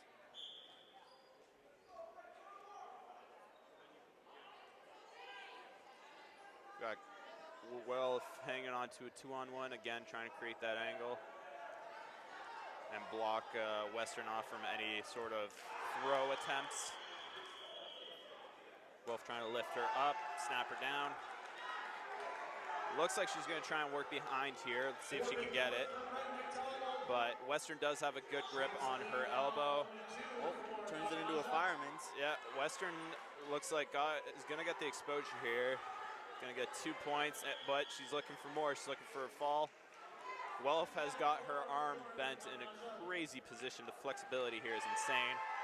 Great readjustment. Readjusts and yeah, gets the fall. Wow. Done like dinner. Yeah. Really great decision turning that into that fireman's. Most definitely, that was quick action right there. She gets the 5th place. Your winner, Paige Dixon from Western University. Next matchup at 63 kilos, we have Western's Ella Dornart and Aaron Clayton from Lakehead University. I believe they're probably going to try and switch the colors here, but we shall see what happens.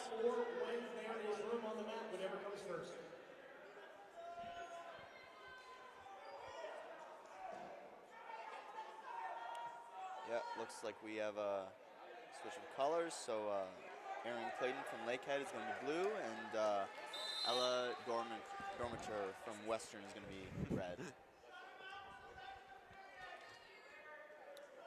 We got a tough 2-on-1 from Western, but it looks like Lakehead's pushing in here.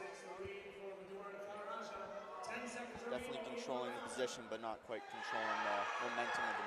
Yeah, if you're Lakehead's Aaron Clayton, you're trying to get your arm out and work back into a neutral position. Time expires on Matt. Clayton switching off to a 2-on-1 though. Brett McDonald had Dora Hanaraja on the ropes. Hanaraja will go in with a 6-point lead in the break. Looks like they're going to call blue for passivity.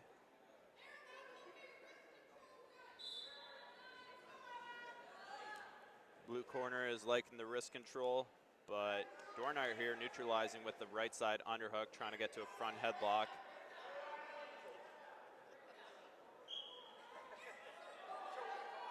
Looking to snap down and go behind, but Clayton is putting good effort in on keeping that elbow cinched tight.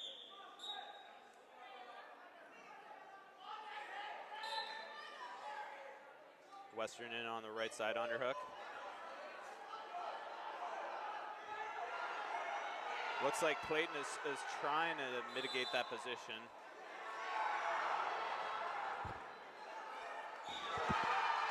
Blue being passivity again. 65 kilograms from the University of Calgary, it's Brett McDonald.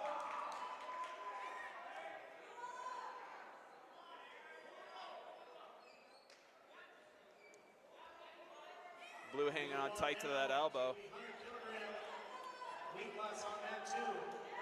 Western with the drag, go behind. They're going to get their 2 points.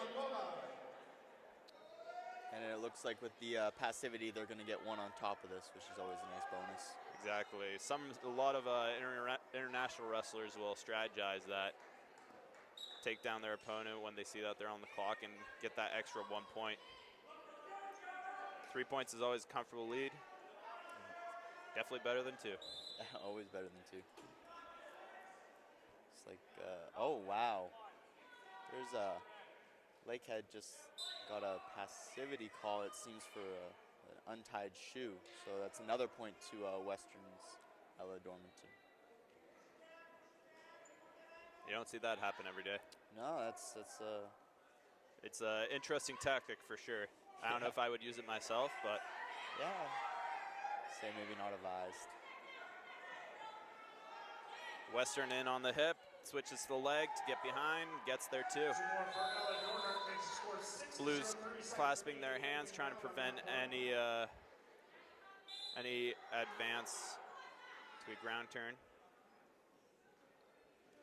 Blues looking to reverse position. Position gets called stalemate.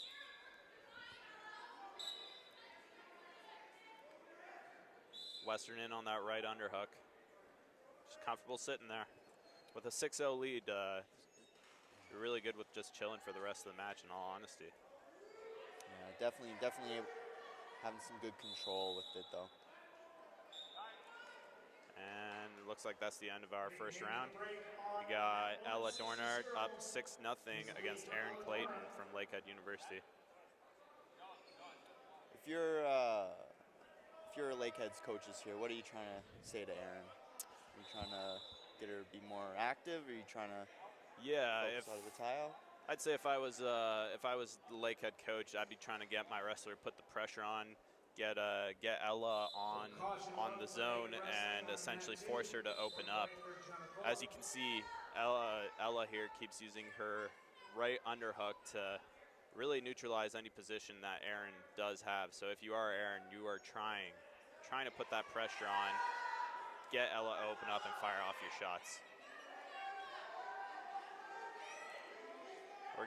Ella's gonna look to get behind again, switching off to the ankle, gets to the hip, which is a pretty sure sign that she's gonna get the takedown, and she does. She gets her 2. Clayton putting her leg over Ella's, switches off to a high crotch, gets the 1 point reversal, switches her to her back. Great reversal. See what she can do here. Scores 8-3. Clayton trying to work a lace, but Ella with very good defense here. Ref calls him up.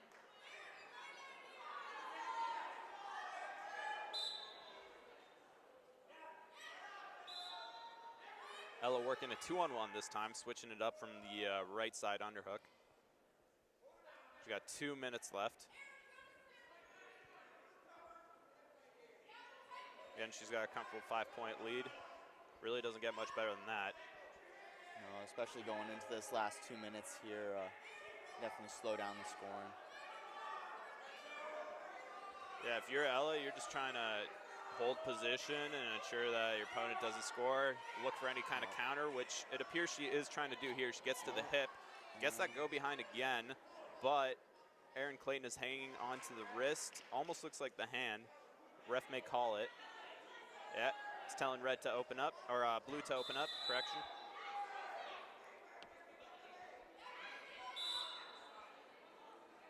One point for Cal Knoxville. Giannicola was up first. Really got to start working the offense here if you're Aaron. You only have a minute left. Got to get something.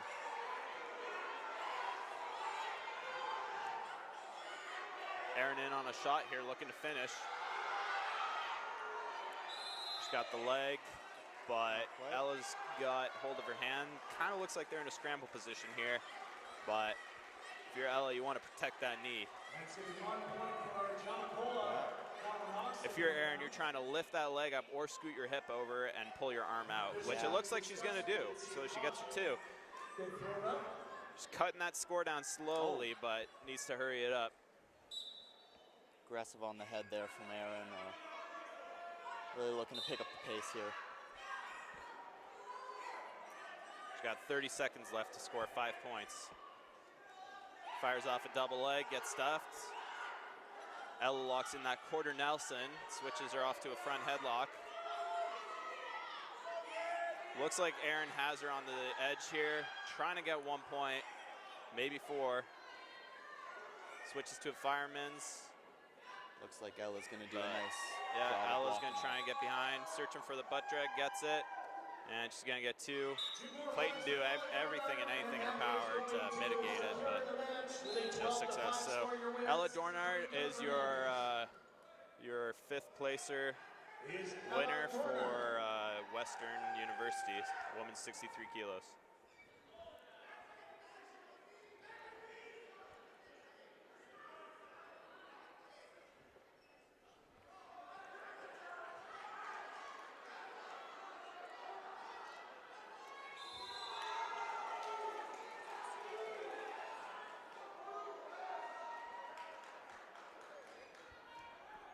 Is 4 for blue, Callum Knox. Taking the leg attack out of bounds.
First 1 point. 7-5 the lead for Brock.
Looks like we got our first bronze medal happening right here. We got Amy Bell from the University of Alberta versus Saskatchewan's Caitlin Clatney.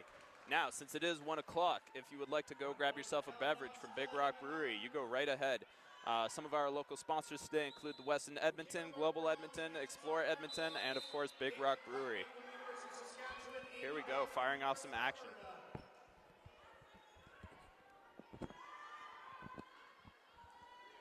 Amy Bell trying to work inside. She's got that left side underhook, but Clatney with that height advantage may try to mitigate. She's got a bundle on the right side. Bundle is when you have 2 arms locked in. Definitely a great position to try and mitigate any offense. Oh, she's trying to get behind Amy with the counter throw. She gets an arm throw, likely 4 points. She's on top. Beautiful counter. 4 points confirmed for Amy Bell.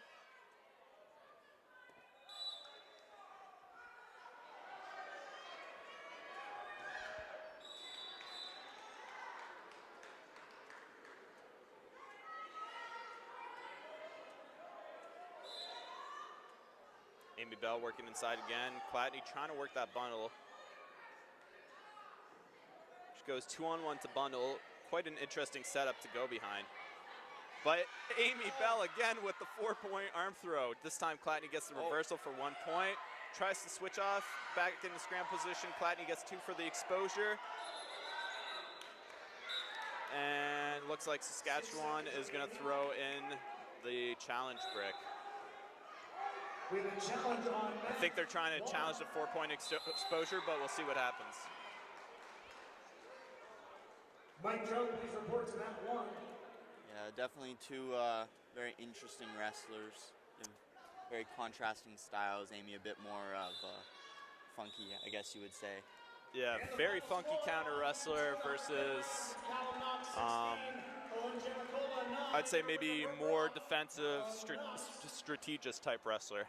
Yeah, it definitely looks for those tie-ups. The final match in our 5th.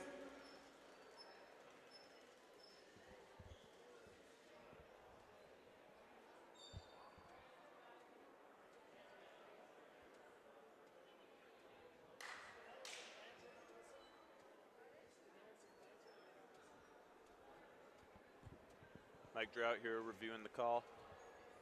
Our head referee for today's competition. Our final match in our 6th place. Oh yeah, you're all in good. our women's 50-kilogram weight class, representing McMaster is Lagaya Scanelis. Representing the University of New Brunswick, it's Tanya Blanchard.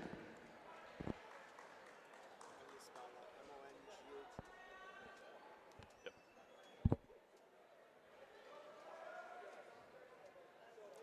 Yeah, I think it's A.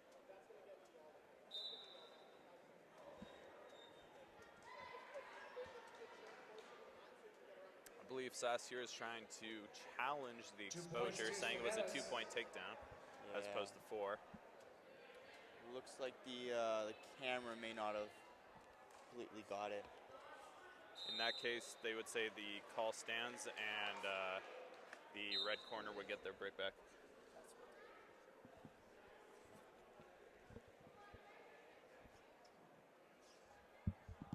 Didn't get any coffee on me? Okay.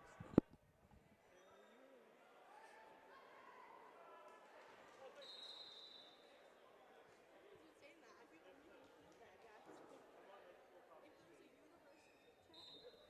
Thanks, Pete. I'll get you back.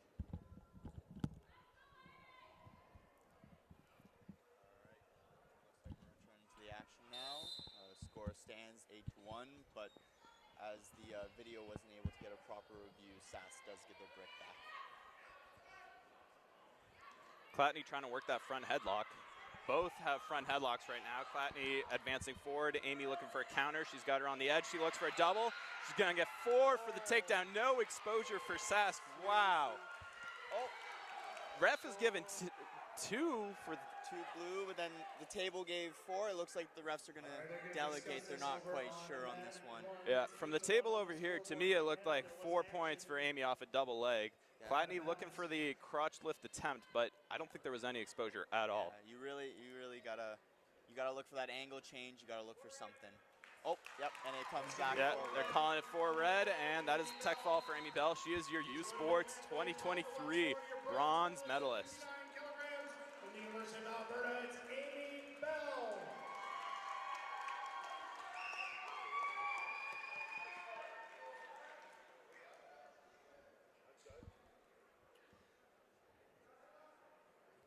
That might have been the craziest match all day.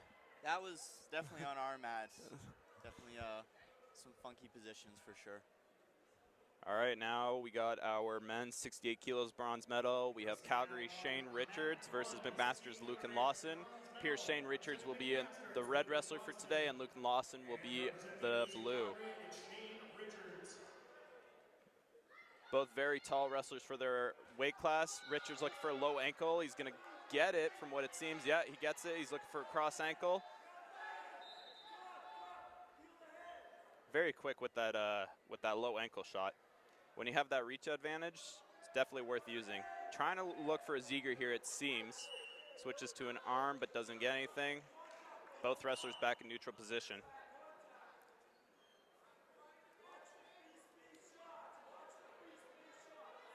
If you're Lawson here, you're trying to prevent Richards from getting in on your legs at all. You gotta stay low and keep your arms in tight.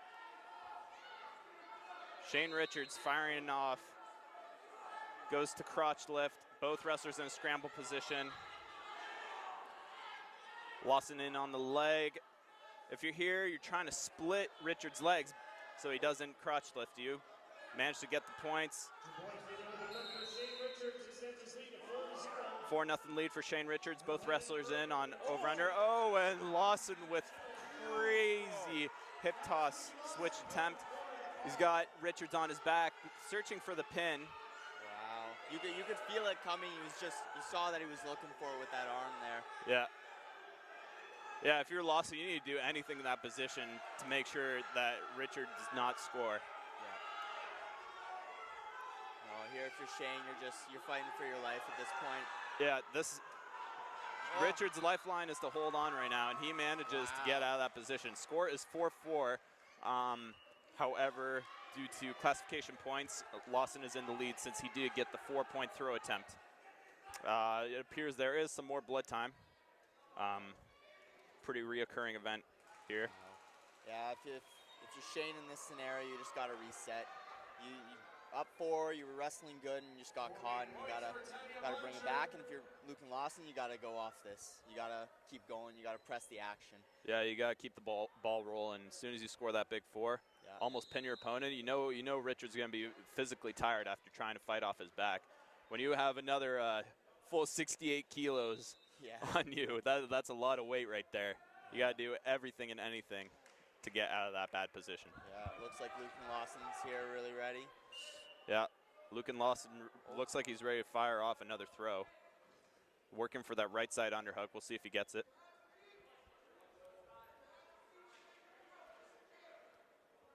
Again, if you're Richards, you're trying to avoid those ties and get to the low ankle shots. Yeah, he's just got to go back to that. That was what was working in the start, and I feel like that's what will keep working.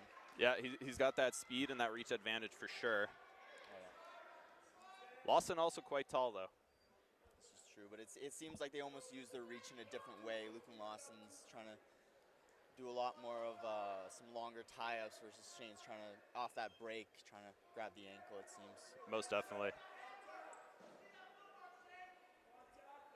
Pretty neutral action for the rest of the period. We'll see if, he's looking for that low ankle. Seems like he's gonna get it. Yep. Switching off, back into scramble position. Lawson trying to get his leg out. If Lawson can get his ankle out, might be in a better position here. And he fights the hand, breaks it, gets his leg free. Breaks Shane's grip. Both in neutral position again. Shane looking a little bit tired this time.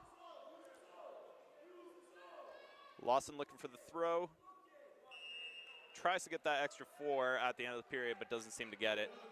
Really great neutralization of that arm. Just that's how you advance in that position there. If you're Shane, and really great locking it down from Luke for limp leg and out.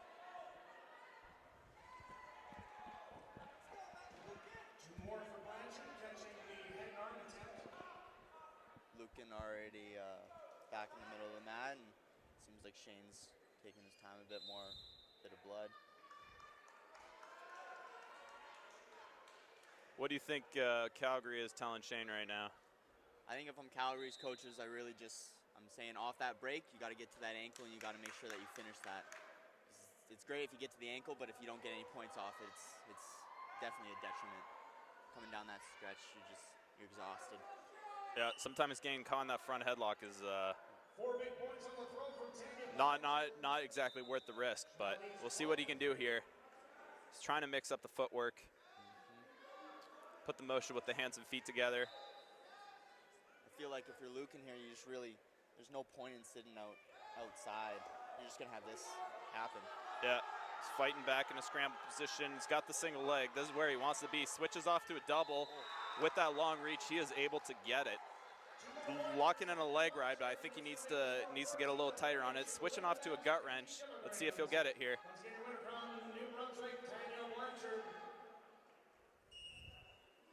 We got Shane Richards up 6-4. Very tight bronze medal match. going to come down to this final 2 minutes here. Eldridge from the University of Western Ontario, Gianluca Fortino from McMaster. Lucan going for a duck, doesn't exactly get it, but switches off to an underhook. Oh, goes for a throw attempt, just misses it. Great reaction from Shane.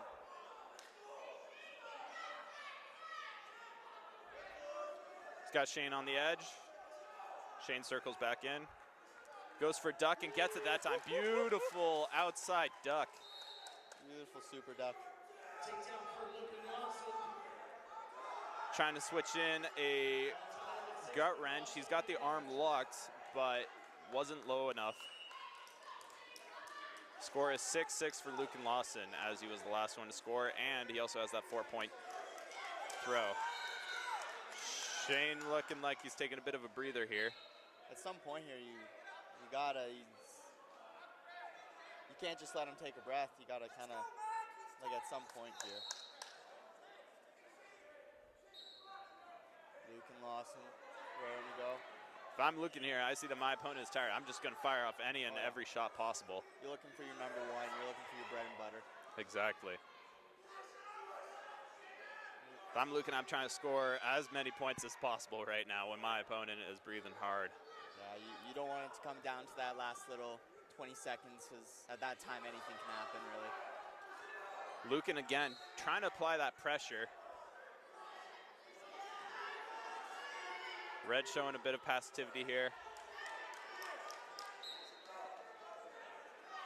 Trying to get Shane to react to his attacks. Again, Lucan does have the advantage here. Goes for the duck again, working in that footwork. Switches to a front headlock to really make sure to drain his opponent, but slips off. Shane fires off another attack, trying to get through. Gets to the low ankle. Switches to crackdown. Lucan doing everything in his power to make sure Shane doesn't score. Gets the step over and secures the fall for the bronze medal. Lucan Lawson, Wow. your bronze medalist from McMaster University, 68 kilos. Huge step over. That's crazy. You thought Shane got to exactly what he wanted to. He gets to that leg and went over and just step over. Yeah. Amazing. Shane thought he had him, but I don't think there was enough in the gas tank to finish the takedown. Lucan happened to catch him with that step over. Next we have men's 76 kilos. We have Patrick Salvador Guzma from Western University and Lakehead's Mateo Anisi.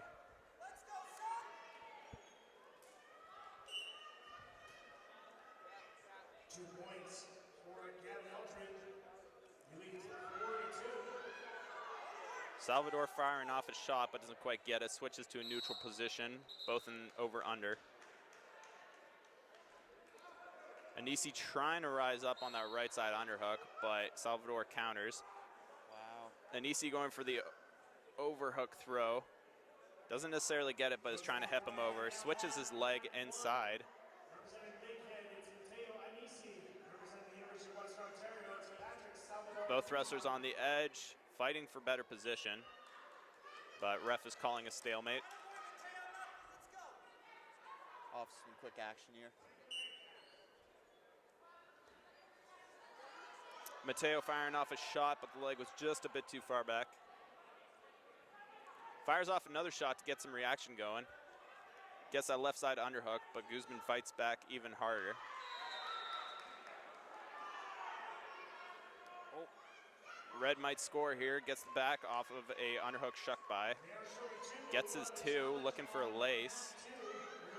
Trying to end this match early. He's getting two, getting another two. Mateo trying to fight it, but no way you're coming back when you have the lace that tight. It gets tighter and tighter as you roll. You can see Mateo slow to get up. It's really a knee crunch. Patrick Salvador Guzman. We got Patrick Salvador Guzman, your bronze medalist from Western University at men's 76 kilos.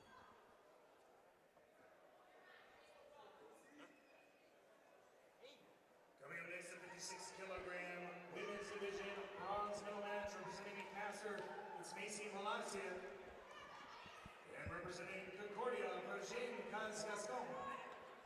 Next, we have Virginie Gasson from Concordia University and McMaster's Macy Malisak.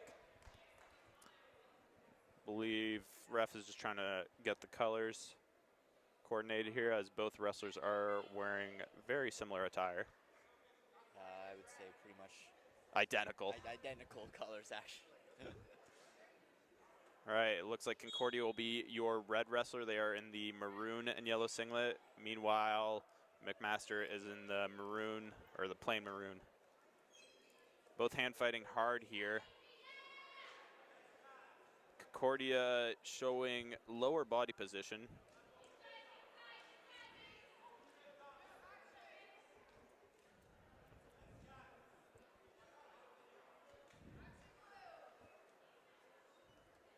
Concordia in on the standing double leg, trying to switch to a lift.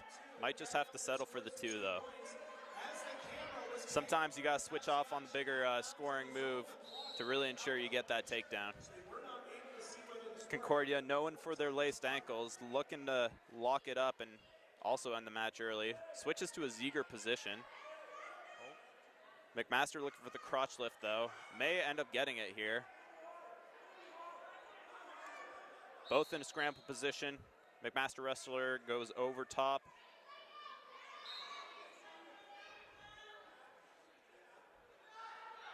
Again, pretty neutral here, but Concordia did get their 2-point takedown. Gets 2 points for the exposure and has a figure 4 lock. Oh, wow. Leg ride in right now. This is not where you want to be if you are Macy Malisak. That is tight.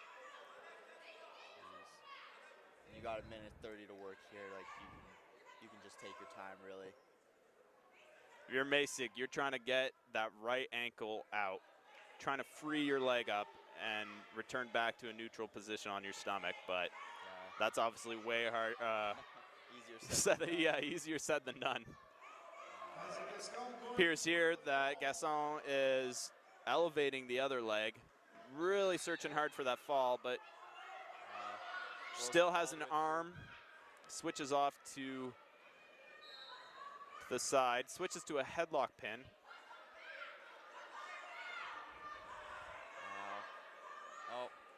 And looks like she's gonna get a pin. So Virginie Gasson is your youth sports women's 56 kilo bronze medalist. Yeah, when you're getting pinned there, you can just almost run out of a gas tank pretty quick.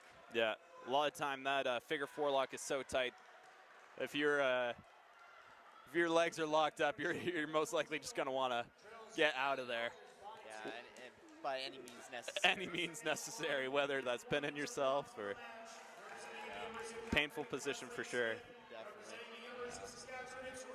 All right, and next up we have men's 82 third place match between Calgary's Wesley Smith in the red and Reed Smith. Yep, Battle of the Prairies here. Battle of the Prairies.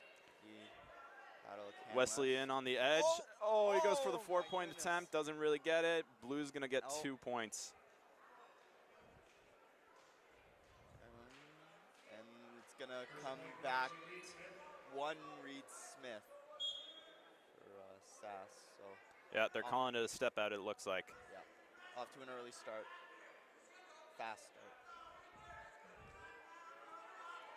Reed with a phenomenal cutback in yesterday's match to get himself here in a bronze medal. But Wesley also showing a lot of grit, taking out Brock's Jordan Wiley by tech fall. Seems both wrestlers here have their own specialties. Reed looking for a body lock.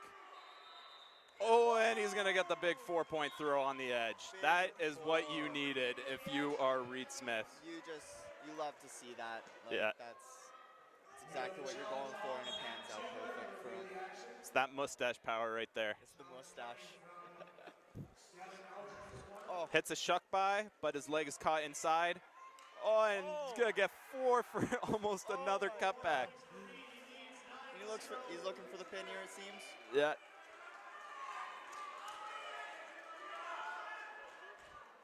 He's doing everything in power, trying to pin pin his opponent, but Wesley gets out. Can't get exposed again though. When you're down 9-0, it's you really got to be perfect at that point. Yeah, you got to do Wesley's- everything yeah, perfectly. Building up, it almost seems. Reed almost slipping off there. Yeah. I mean, if you're Reed, that's about as good as you're going to get for the first minute and a half. Yeah. Up 9-0. Reed can easily close out the match here, but if he wants, he could also hold off. Yeah, you really. I feel like we're a minute and a half in, there's 9 points. I don't feel like they're going to slow down anytime soon. No, I don't think so either. He's going for a head pinch. Wesley looking to counter, and he hits him with a cutback again for 4 points. The Reed Smith special. Wow. Your bronze medalist on Reed Smith is your men's 82-kilo bronze medalist from Saskatchewan. Wow. I mean, What was that, 2 or 3 cutbacks? that was at least 2. At least 2, yeah. maybe 3. Yeah, I mean, if it ain't broke, don't fix it. Yeah, exactly. It works, it works. Gianluca Martino. Wow. 50 Really seconds impressive. remaining. He's now in the lead.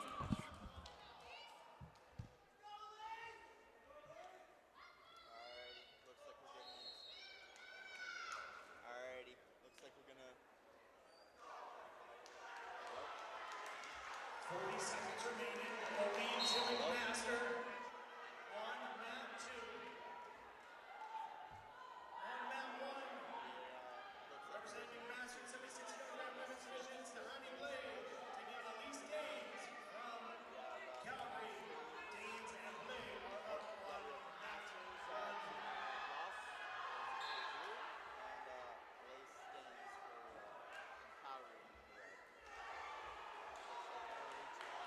Two more points for Fortino. Down to 7 seconds. Aldridge leads the score.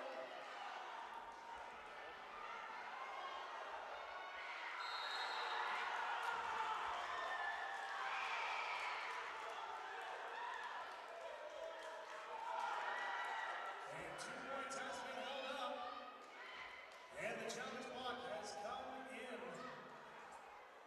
So then we're going to review the action.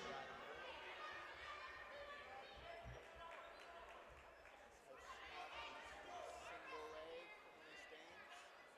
Looking to limp on out. Up 2.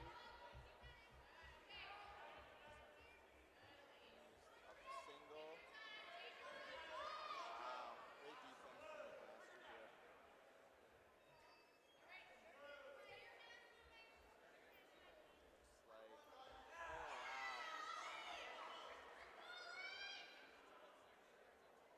wow. 2 from. 4 from. Big 4 points for Danes. And rule time had expired. The 2 points does not count. Winning the match from McMaster, Gianluca Fortino. Back up.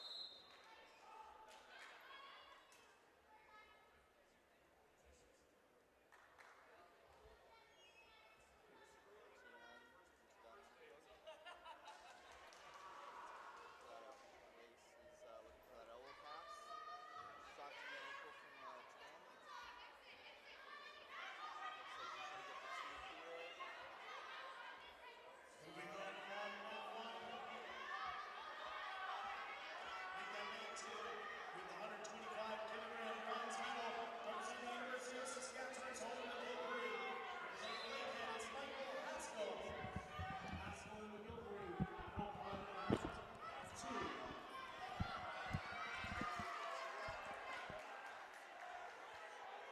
4-2 for McMaster.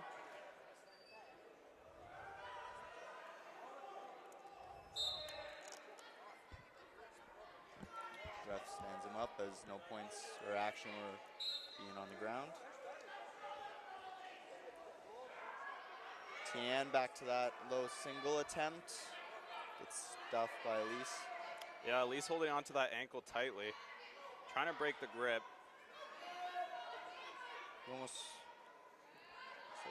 She's also got like almost a half Nelson. Yeah, like a kind of a quarter Nelson. Yeah, quarter Nelson almost. Not even sure. But it looks like she's going to get behind. She's locking in armbar. Wow. Trying to circle over the head. She's really looking to secure this fall. And ref's calling it. Period ends. Period ends, and a little bit of a danger position there.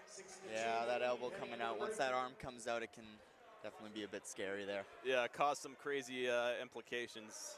For sure.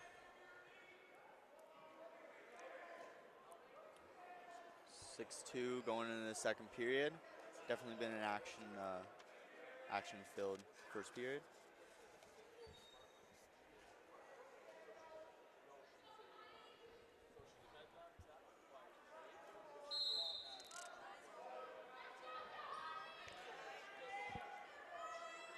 Tanya already back in the middle.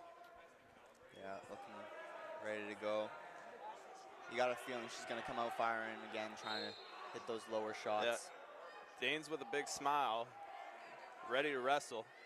She's trying to work inside, gets shuck by. If I'm Danes, I'm trying to get that shuck by again, but also work another move off of that. You almost want to hit that shuck by into a level change. Most definitely. That or classic foot sweep. That's always there too. Looks like she's gonna. Going for cow catcher. Is she gonna get it? She's got to run to the head. Looks like she is. Instead walking over. Danes can just sit here if she'd like, but you almost just want to keep walking. Yeah, holding the wrist down, smiling for the camera. Oh my God. I don't know. I feel like she maybe should focus on the pin a bit more, but that's just me. Looks like she's closing her out.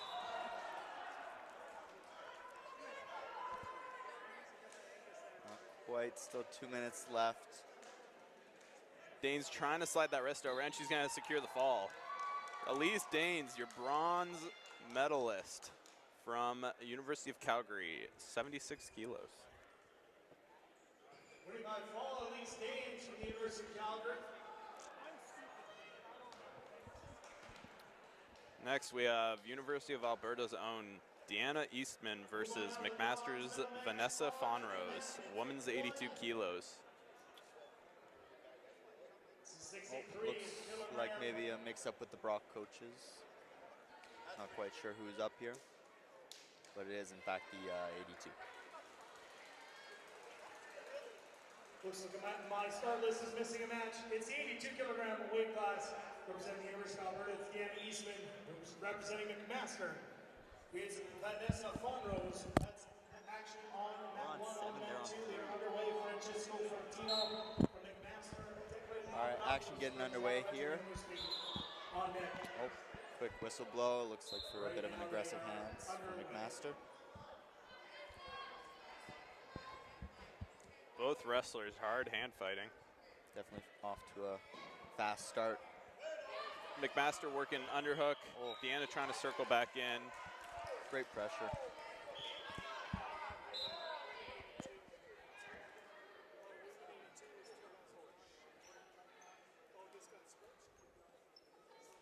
McMaster wrestler trying to work that underhook again, goes for knee tap. Deanna tries to counter with the overhook. Overhook throw, doesn't necessarily get it, and rolls over her own head. It's going to be 4 points for the McMaster wrestler. Nice knee tap there on the drive.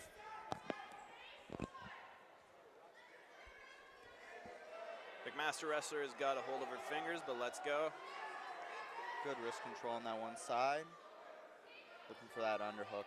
If I'm Deanna, I'm trying to snap on that head as much as I can and get McMaster wrestler off of their base so I can blast off some of my shots. Yeah, I definitely want to get those angles. From McMaster, I'm probably just keep doing what I'm doing. Keeping on that underhook, keeping that pressure up. Definitely controlling the action.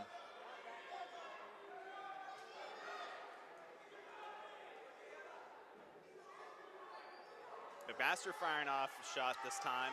It's stuffed.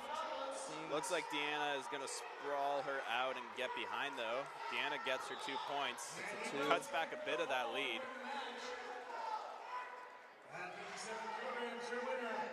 Looks like she's going for a chicken wing here on the ground. Trying to run to the head.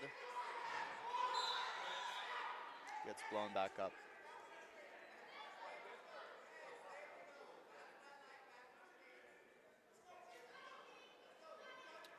Ready off the whistle for Alberta's Deanna. McMaster wrestler looking for that underhook again. Trying to use that position to the best of their advantage. Yeah, really creating a ton of pressure from it.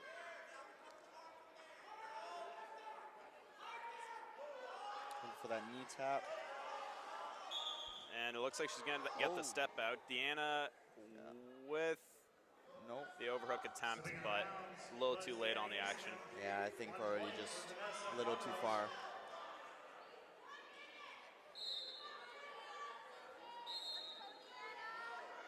Wrestling right now on mat 2, 72-kilogram weight class, representing Brock, it's Vanessa Keith. Both wrestlers hand fighting hard. University of Western Ontario, it's Nate Telford. Deanna trying to work an elbow pass. Fighting those hands, getting inside. McMaster wrestler again, searching for that right side underhook. He's really found success with it so far. Forced to let go that time though. Both wrestlers using head contact, trying to get inside.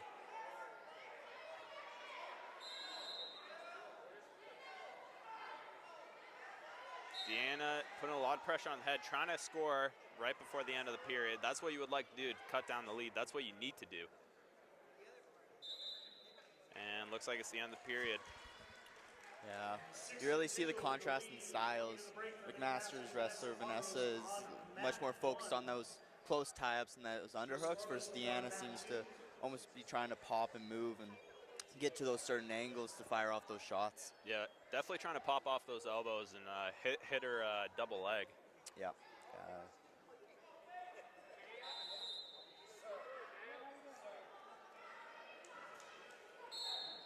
That wrist control is, I'd say, the most important piece to which one you end up getting into. If you do end up getting into that closer ties, all starts from the wrist, and same from the pops. That wrist control too will help prevent the underhook attempts, right? Definitely. That's the control position you need.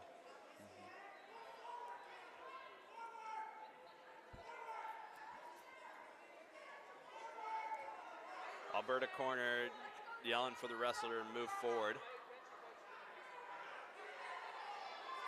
Eastman trying to look for that pressure.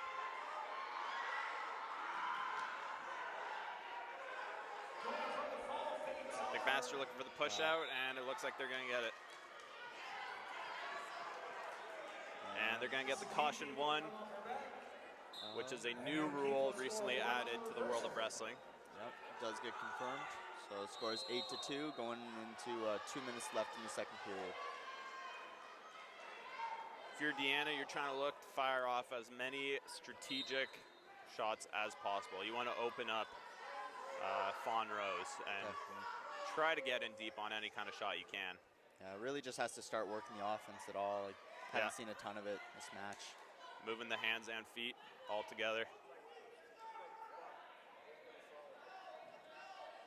Eastman got a 2-on-1, trying to put some pressure on Fawn Rose, open her up, and it looks like it's going to work. Got that front headlock, gets behind for 2, gets her 2. If I'm Eastman, I'm trying to put Fawn Rose to her back. Definitely trying to close the gap here a little bit if you can. She's going to go for cradle attempt. I think if she would have gone for that a little earlier, she could have secured it. Yeah. But quick to the center from Deanna. Yeah. Nonetheless, she shortens the lead. Yeah. Regardless, has got to start somewhere. Right. She goes for a double leg, doesn't exactly get it, but she's able to build back up. And Fawn Rose with the counter ankle pick gets it. Very slick indeed. Score is 10-4. Fawn Rose looking for a turn, doesn't exactly get it. Good defense from Eastman. Eastman already back to the center, ready to go. She's got a minute left to do anything. Anything and everything. Yep, definitely got to just cause some sort of action here. Right. She's working her head snaps, working those elbow passes, trying to dig inside, put Fawn Rose again on the edge. If I'm Eastman, yeah, I'm looking to snap or push her out. Gets her 2. you got to find something here on the ground if you're Deanna. McMaster, it's just close it out. You're up by 4. You got a good lead.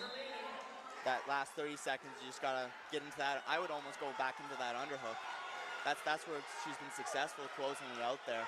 Yeah, definitely working that underhook and applying pressure, trying to get Eastman on the zone was the best game plan. But Eastman fighting back hard with that front headlock. Definitely a big pace pickup here. Yeah. She's really moving her hands and feet right now. She's got to throw some fakes in there too and fire off those shots. Really just got to go at this point. Yeah. You got 10 seconds, like, got to get something.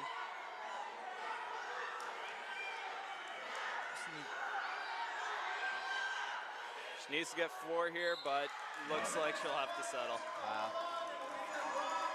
Great job closing out from McMaster there. You see, started it well with that underhook, got a sizable lead, and just went off that. Really had the comfort to be able to be in those neutral positions and keep it in those neutral positions. Yeah, Fonrose with the 10-6 win at Women's 82. She is your U Sports 2023 bronze medalist. And just between the action here, we're just gonna take a quick second to thank our sponsors of this 2023 Friends of the World Cup of Wrestling Society's U Sport Wrestling Championship. It's presented by the Westin Edmonton, including Baron Rings, CBC Sports, Nike Team, Fox 40, Shared Coos, Sport Canada, U Sports, and Verburn Medical Supply, as well as some of our local sponsors, the Westin Edmonton, Global Edmonton, Explore Edmonton, and the Big Rock Brewery.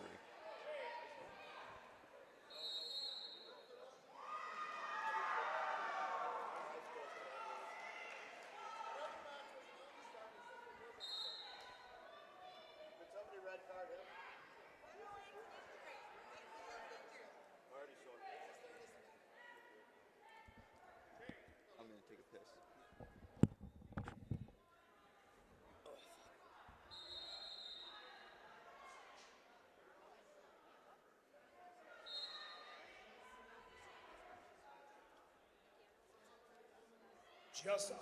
1 minute remaining. It's 5-4, the lead for Brock's Vanessa Keefe.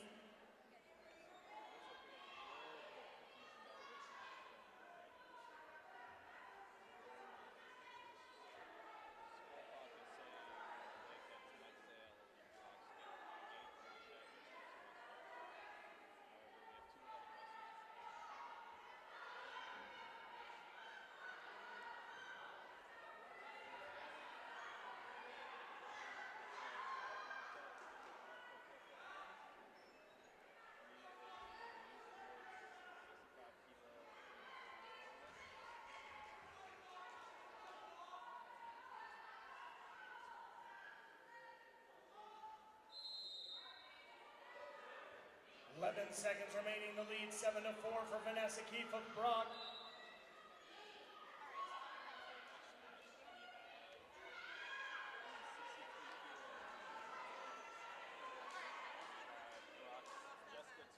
And that's how the match will end up. 7-4, your winner from Brock University. It's Vanessa Keefe.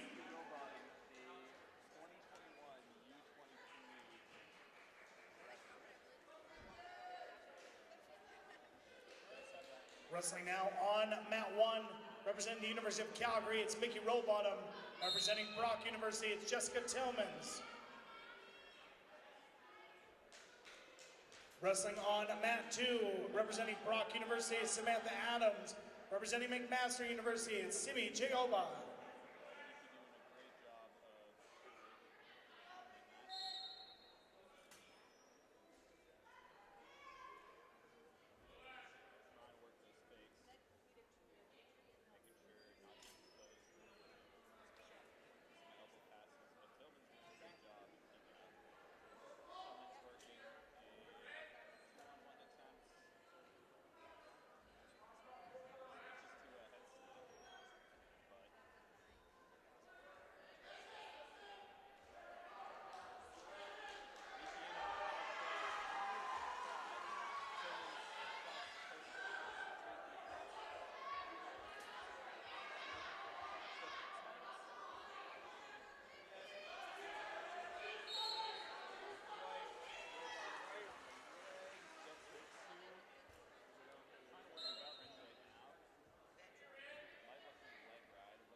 Rowbottom leading 2-0.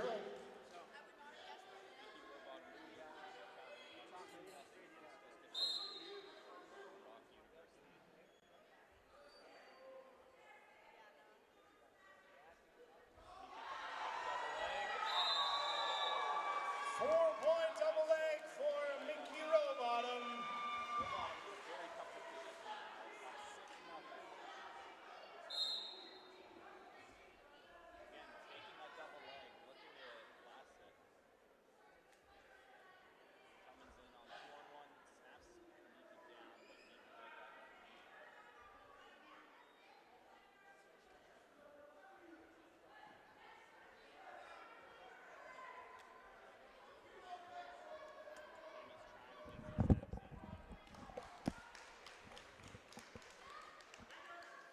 Two more points for Simi Joe, extends the lead 4-0. Tries to fire off double leg, misses. Tillman's going for a head pinch, but misses the attempt. Rowbottom trying to settle for a fall. Going for the fall, Very close to it. May end up getting it here. But Tillman's gets back to her belly. Hard defense there. Miki is up 8-0 though, settling very comfortably.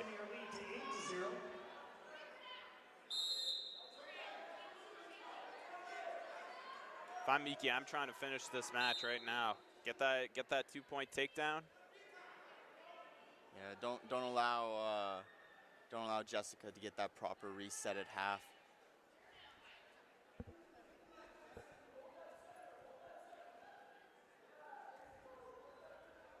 Ten seconds on the clock.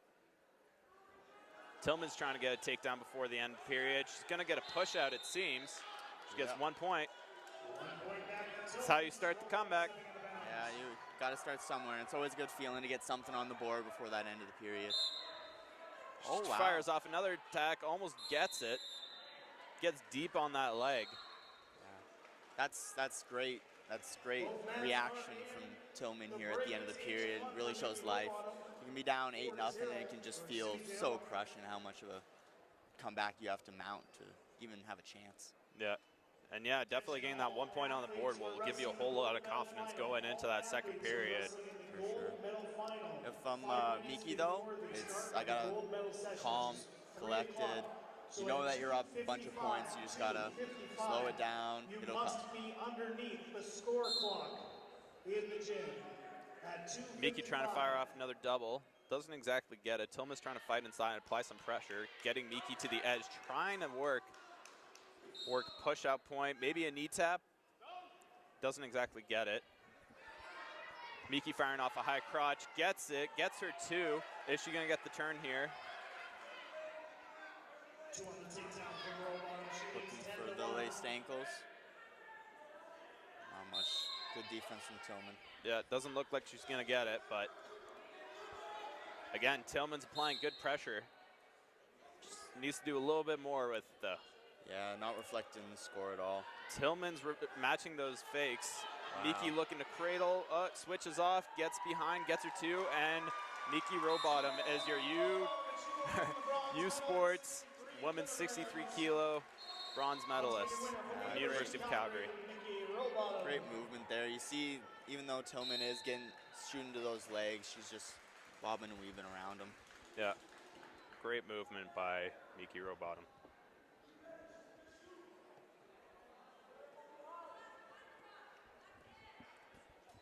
Next up, men's 100 kilos. We have Algoma's Kyle Price and Saskatchewan's Julius Kojukaru.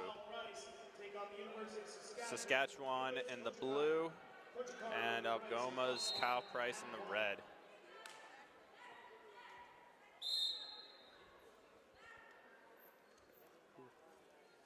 Can surely expect some fireworks to happen in this match. Some heavy hands off the start here.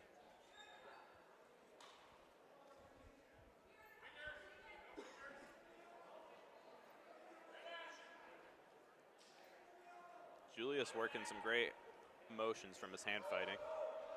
Really staying heavy on that head. Oh, hits a nice shuck by. Great shuck by.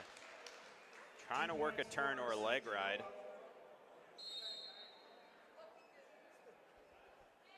looks like Price is going to shut him down here.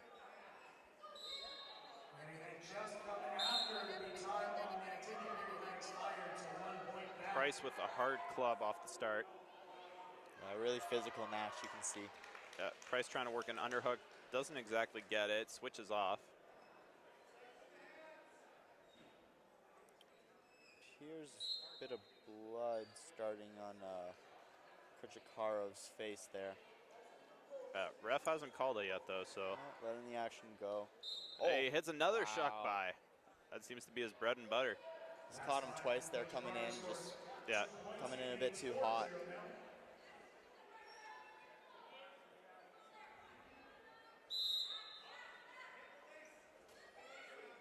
Again, if you're Kojikawa, you're just trying to stay nice, relaxed, apply a bit of pressure to get that reaction back from Kyle Price, and then hit that shuck by. Yeah, you're just looking for him to come in, keep doing what you're doing. Kojikawa with the slick hand fighting hits the shuck by again on the same exact side. Looking for a lace this time, trying to switch it up on the ground. If you're Price there, at some point you gotta, I don't know if you just gotta come in a bit softer or what, but can't keep having that.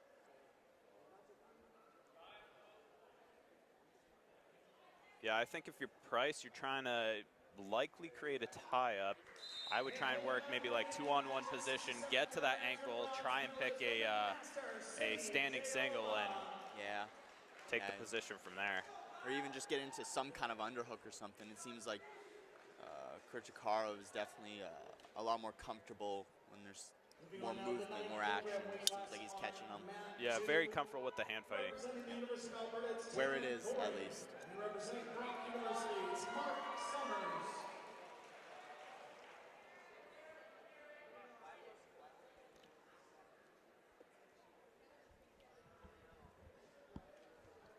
A little bit of blood going on. I believe Kojikawa bleeding from his forehead. Yeah, just another day of wrestling.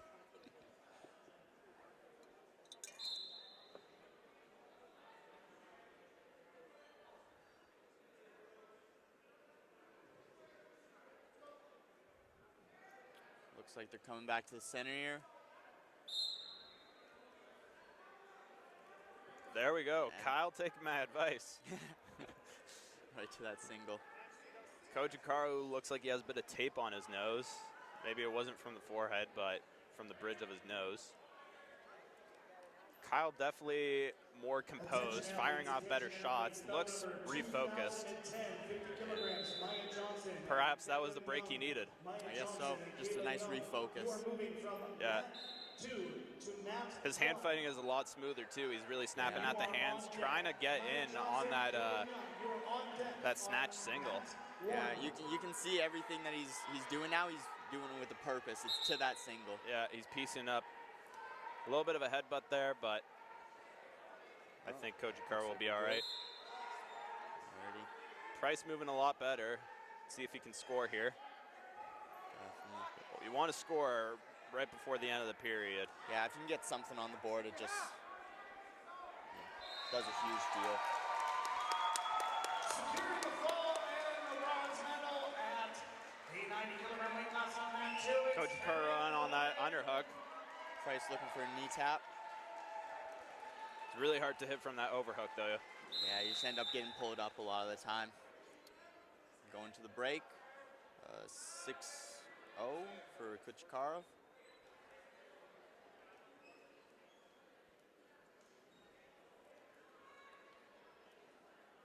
Again, if I'm Price, I'm trying to snap at that head and those arms as much as possible to hit that snatch single, or try and hit a misdirection shot from there and maybe switch off to a high crotch. Yeah, definitely options. It's almost just has to be a little bit closer. It seems like Kuchikawa has that length there. That he's just definitely. Keeping him at a distance. He's moving him around, and when he's deciding that he wants to go for it, he goes. Oh. Yeah, he's really dictating the pace in this match. Oh, definitely. Where it is, fast. Looks like Kuchikawa's getting a bit of taped up here. Might be a chance for Al going with Algoma's Kyle Price to catch a bit of a breather, bit of refocus again. Yeah, you almost wonder who it is a breather for. Is it for the guy who's on top, or what are you looking for? Looks like it is that forehead bleeding that we were talking about. Yeah, trying to prevent any sort of blood time, keep the pressure on Algoma's Kyle Price. Wow. I don't know how much more taped up you can get than that. Yeah, he's got the bridge of his nose, got his forehead. Only thing left is maybe knees and Jaw. fingers. Ears. Ears. Something like that. Again, Algoma's Kyle Price here trying to set the tone, but Straight to it. Kuchikaro with the shuck by again, same exact one, looking to lock up a gut and seal the deal here. Looking for that high gut. Gets that leg ride though. Doesn't transition fast enough though. Yeah, if you're Price, you gotta work something different. You can't keep going to the same thing. For the warning, to action, making a shot block on Max Eakins. Oh, Koji gets Kura. that single. Wow, great counter. Hips out, but no points as both wrestlers were grounded. That might have been Algoma's game plan there though. Stay grounded so you don't give up any extra points. Yeah, I would say in that position, you'd much rather that than anything else. Kuchikaro comfortable with the underhook off of a blocked shot attempt from Kyle Price. Looking to start walking to the edge there. Kyle working that head snap, but it looks like Kuchikaro is trying to set up that shuck by once more. So relaxed. Kuchikaro, he's waiting. He knows that he's up 8-0, and it's just he knows he can take some time. Yeah, going for a throw here. Refs calling a 1 point step out on Price. Yeah, good call there. I think that was a fair call.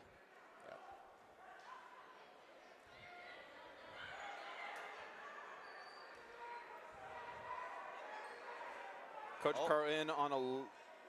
single, but it looks like Kyle Price may end up countering here. This is what he needed. That was his lucky break. Let's see what he can do with this position. Locking in the lace, almost got it, but Not quite. could look to go Ziegler here, which Yeah. he is. Oh, Trying gonna to get it switch too? to a figure four, Oh my God. and he's gonna get it. Wow. May get the Another fall two. here. This may be the upset of the evening. Huge turn of events. He doesn't have the leg lock very tight, but I feel like if he locked his feet, oh my. and he's gonna get the wow. fall. Wow, Kyle Price, Wow. Algoma University with the crazy comeback. Wow. Super impressive. Kyle Price from Algoma, your U Sports men's 100 kilo bronze medalist. Wow. What a turn of events, folks. You just complete shift. Like Kurakachev basically had the match the whole time, controlled the pace, controlled the scoring, controlled everything, and then just took one bad shot, maybe a bit tired, and just kind of it all fell apart there. Price just decided to turn on the pressure and Turn on the heat. do a little bit of transition wrestling, and it worked out in his favor. Yeah. Doesn't get much better than that. No, that's the excitement you want. All right, next up, women's 50 kilos. We have Guelph's Kaylin Young and Calgary's Maya Johnson. They are switching the colors here, and we'll get right on our way. Yeah, definitely going to be a big contrast in styles. You're going to see a lot more pace. Both wrestlers hard hand fighting. Maya Johnson starting the match off strong.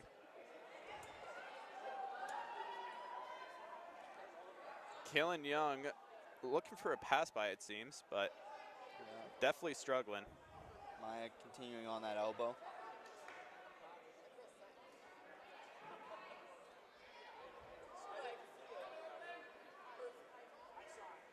Both wrestlers moving through ties pretty fluidly.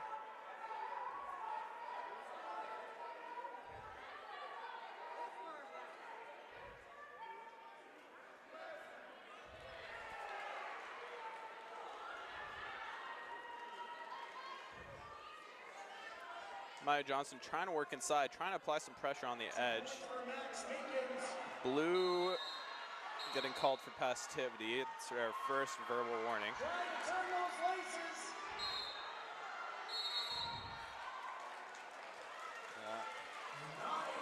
You definitely see the head down there from Maya Johnson. Oh, Last mile, holding tough.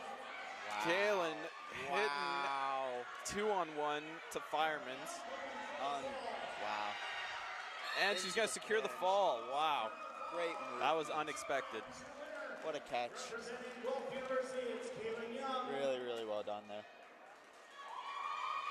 Kaylin Young, your women's 50 kilos esports bronze medalist. We do have a review on mat 2. Just gonna take a minute here to thank some of our sponsors, some of our major sponsors of this 2023 Friends of the World Cup of Wrestling Societies U-Sport Wrestling Championships, presented by the Westin Edmonton, including Baron Rings, CBC Sports, Nike Team, Fox 40, Shared Coos, Sport Canada, U-Sports, and Verburn Medical Supply, as well as some of our local sponsors, which include the Westin Edmonton, Global Edmonton, Explore Edmonton, and the Big Rock Brewery. Challenge turns 2 into 4, and suddenly Max Meekins in the lead with 2 minutes remaining in the match.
welcome to the 2023 Friends of the Wrestling World Cup U Sport National Championships.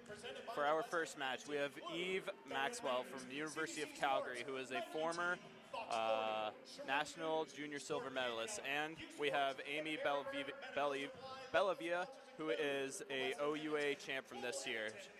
She is wrestling for McMaster University, and this is the 59 kilo weight class. My name is Devin Larkin, and I'm with my co-host Ben Reed. Hello, and thank you everybody for joining us here.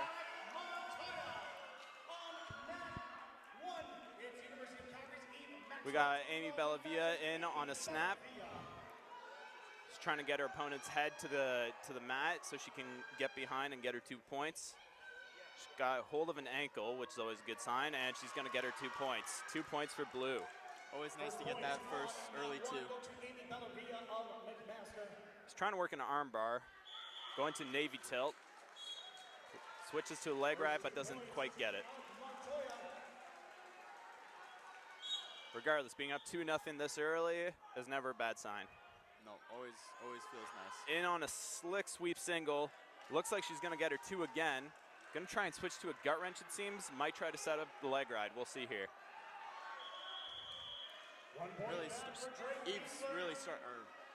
Amy is really starting fast here. Yeah, she's switching from that leg ride to an arm in gut wrench. Looks like a trapped arm. Looks like she's going to get 2. Try and get some more exposure here.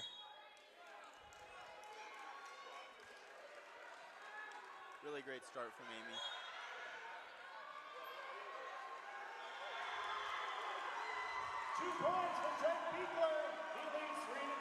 Amy's working a bundle. She's trying to get both arms in. Switches to a 2-on-1. Gets the foot sweep for 4. Huge 4. Nice foot sweep from Eve manages to get out, but it's too late. That is a tech fall for Amy Bellavia, who is your women's 59 kilo U Sport gold medalist. Wow. What a start. Sometimes that's just how it goes. Yeah, sometimes that's how it goes. Nice and quick, get you out of the match early. Yeah. Next up, we have our men's 68 kilo match. We have Cole Sanderson from the University of Saskatchewan, who is a former national medalist and this year's Canada West champion. We also have Carlos Vargas from Brock University, who is this year's OUA champion, and it is his first year of varsity wrestling. So this should be quite an exciting matchup. We got the vet versus the rookie. 2 points for Montoya. 8-3 for University of Alberta. Looks like we're going to be taking a bit of a break, though, waiting for the other mat to conclude.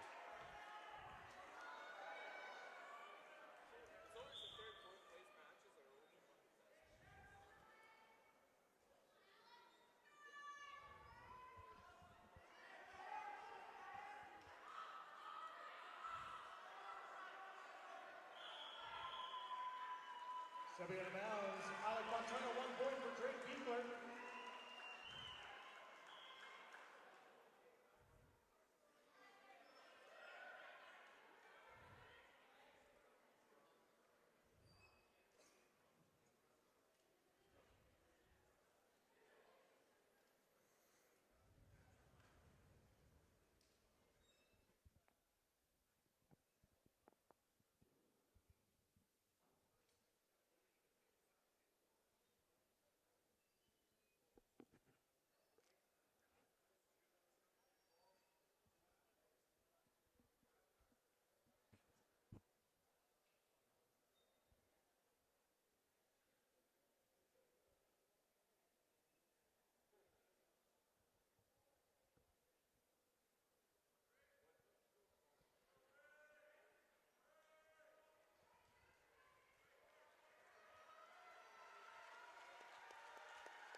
like to take a second to thank some of our major sponsors of this 2023 Friends of the World Cup of Wrestling Society's Youth Sports Wrestling Championship.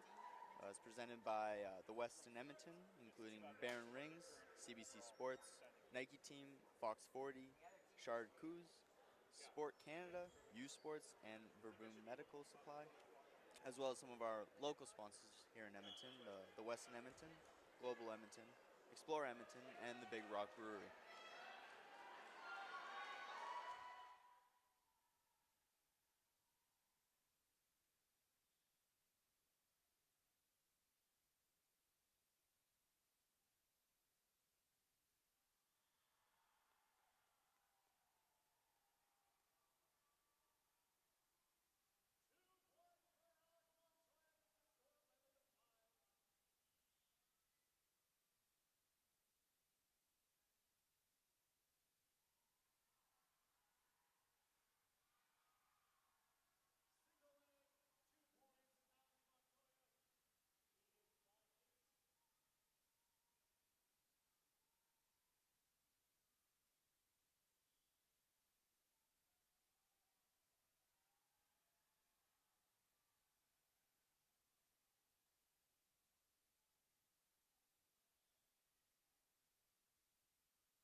Next up, we have our men's 68 kilos. Cole Sanderson, current Can West champ.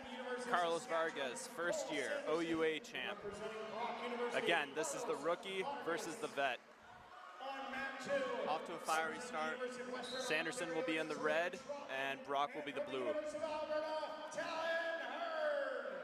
Brock Wrestler looks like he's trying to establish good position, advance on some pressure, and hopefully open Sanderson up. But Sanderson also maintaining good body position. Looks like there might have been a poke in the eye, though. Sass corner not too happy about that one.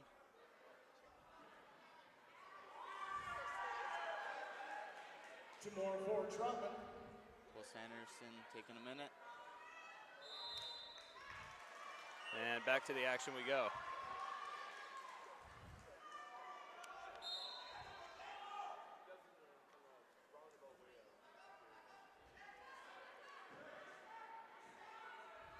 Sanderson looking to hit a sweep single, but Vargas gets his leg just back in time. Sanderson content with holding on to those underhooks. Bit of disagreement between the refs on who should be on passivity, it seems. Two more on the takedown for Trotman. Two on the guards. Two more on the guards. And 10 is there to the score. Oh, Vargas in with a fireman and gets 4. Far side fireman, beautiful. Going for a gut wrench. Trying to get 2 on the edge, but looks like nothing there.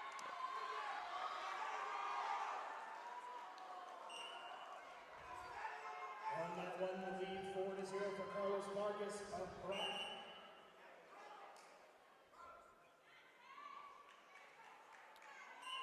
Red being warned for negative wrestling, it seems.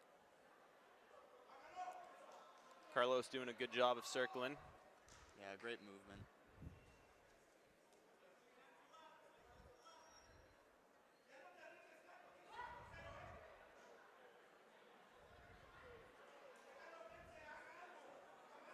Sanderson controlling center, it seems. Parsons coming back though.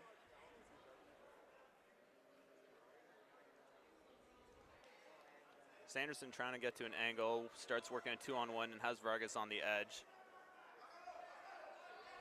Great circle back in by Vargas. Oh, goes for a snap, but just misses the 2-point takedown. Vargas comes back with a re-tack, pushes him over and gets 2. Wow. Looking for a gut wrench now and is gonna get it. Great Vargas chain up 8-0. 8-0. Great chain wrestling there. Carlos Vargas of Brock. 50 seconds left on the clock.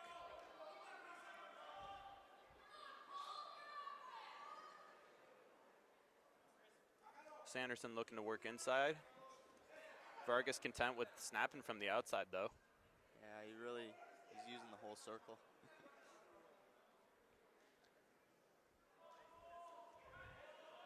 Appears the wrestlers have their fingers locked. Ref isn't really seeing it.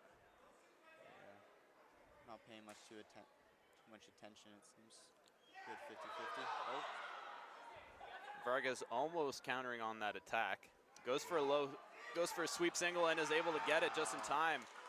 Carlos Vargas is your 68 kilo 2023 U Sports champion.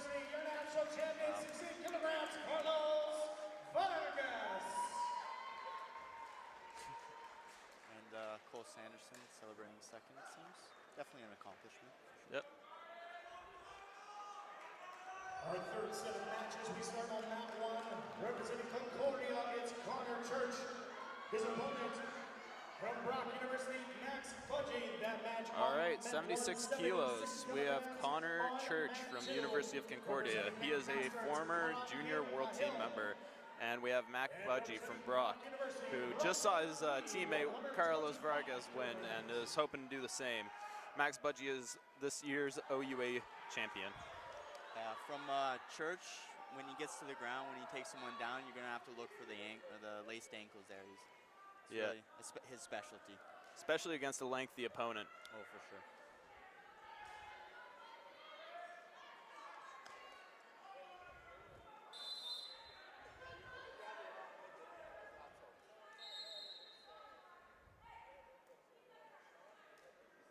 Both men establishing great body position. Budgie trying to work an underhook. Yeah, definitely using his reach to his advantage. Seems he's trying to tie Church up as much as he can.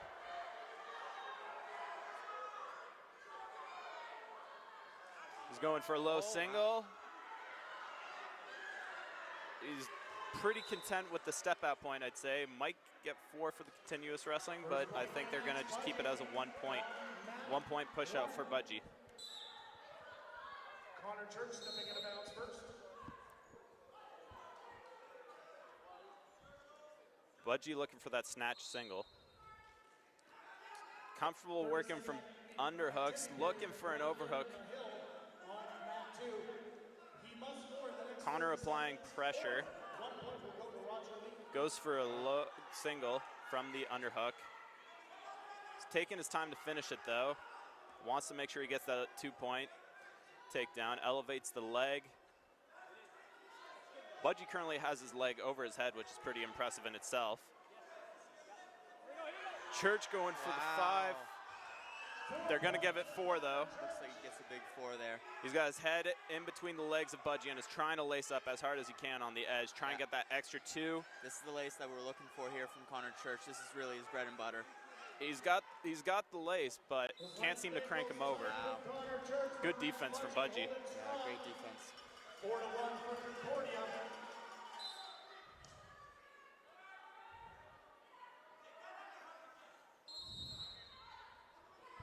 Now verbal warning.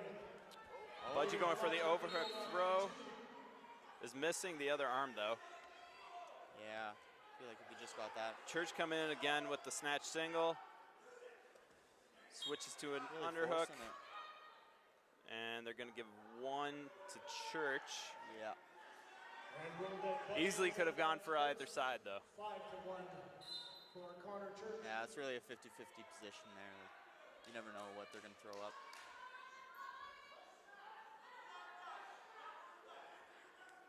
Church content with sitting inside on the tie. Budgie going for the standing double leg, throws him into the table. Wow. Knocks the ref from feet to back. That would be 4 in my books. Yeah. All right, 4 against the ref, it seems. Thankfully didn't hit the TV. Nothing like a good old WWE table smash. Just waiting on the judge to put up her score for the action out of bounds. I think, yes. The table ref is confirming the 1. 10-4, we got a ref on the ground. 1 point back for Let's just get back to the action. All right, looks like Budgie's gonna get 1 point. Goes for the throw though, might end up getting it. Knee pick. Church coming in inside. Budgie for the chest lock. It looks like they're going 4. They're going 2, it seems. Mat side refs gave it 2. Goes for 2 again, might get it, but compromising position, that was risky. Almost pinned himself. Score is 7-6 for Connor Church as he's on top again, working for that lace. Yep, He's got the head inside. What Budgie should be trying to do is getting his foot out and almost try to stand up from there. Yeah, Refs are going to quickly review that scoring. Make sure everything is crisp and clear. yeah, have a good bit of a debate, it seems. Doesn't get tighter than this, folks. No, it's about as close as you're going to get. Lots of scoring, tight scoring. Good first period for sure. Score on the score clock is correct on that one. And yeah, they confirm what they believe is right. 7-6. 7-6 for Connor Church. Budgie throwing in some fakes.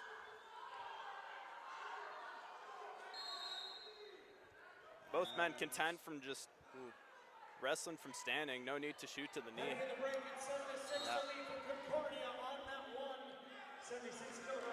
Really driving. I've been really impressed with how Budgie's been able to defend the laced ankles. Connor Church, his signature, and it's usually a match ender most times. Both men are studs. Oh yeah, definitely. Roger Lee has 10 seconds left on the clock.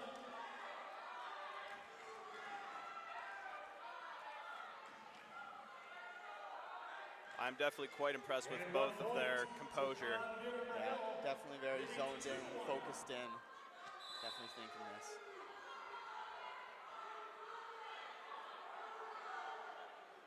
Again, Church only up by 1 point.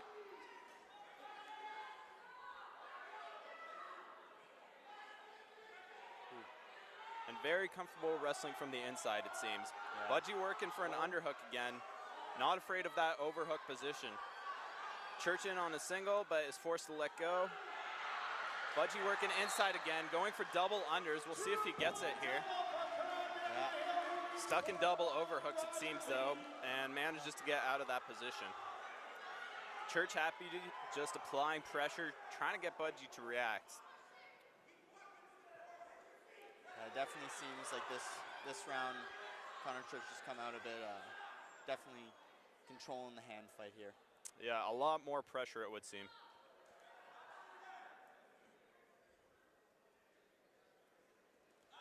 Oh, Goes for the single leg attempt. Again, he's fine with being patient here. That's how he got his takedown last time. wow. Goes for the lift, trying to get 4. and loses it. Budgie stuffs the takedown, though. Very impressive. Once you're up in the air, it's very hard to get down. Goes for the throw and gets 4. Does he? He does. Oh, They're going to give him 4. Mat side are going to say 2, and I believe there's going to be a protest on the call. yeah. Wow. It looked like there was a bit of pushing and shoving there after the action, too. It was a big one. This definitely does set the tone for the last minute and a half. Yeah, this could be the game changer right here. It really could. If Budgie goes up 8-7, then you're in a position where, you know, then Connor has to score. Yeah, regardless, that was beautiful for Budgie. That's what he Yeah. needed.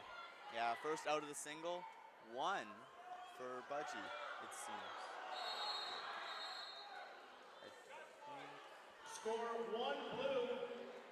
It looks like they're just giving a 1-point push out. Yeah, and Now Brock's trying to protest the call. yeah, seems that they are. Looks like we're gonna have the camera brought over. Definitely a reset for both athletes here. You gotta wonder when they do come back if they're gonna be able to stay focused. Can definitely be tough.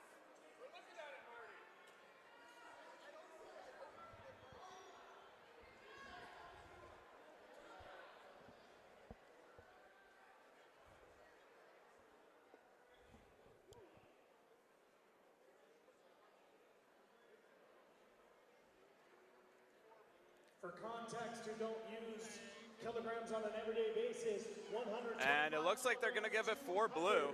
75 pounds.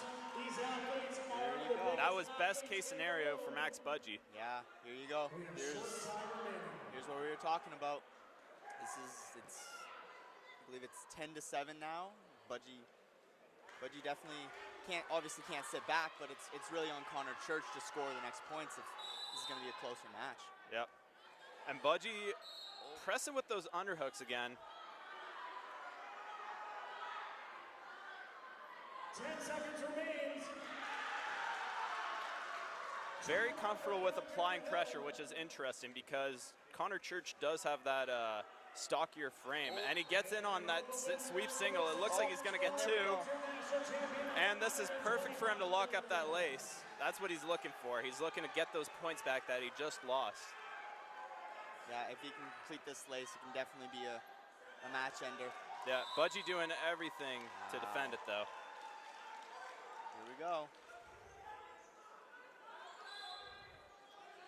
Scores 10-9 for Max Budgie. I mean, you can't really ask for much more. No. Coming down to the last minute here. Both guys just absolutely giving it everything. Yeah. Both men looking for that national championship crown.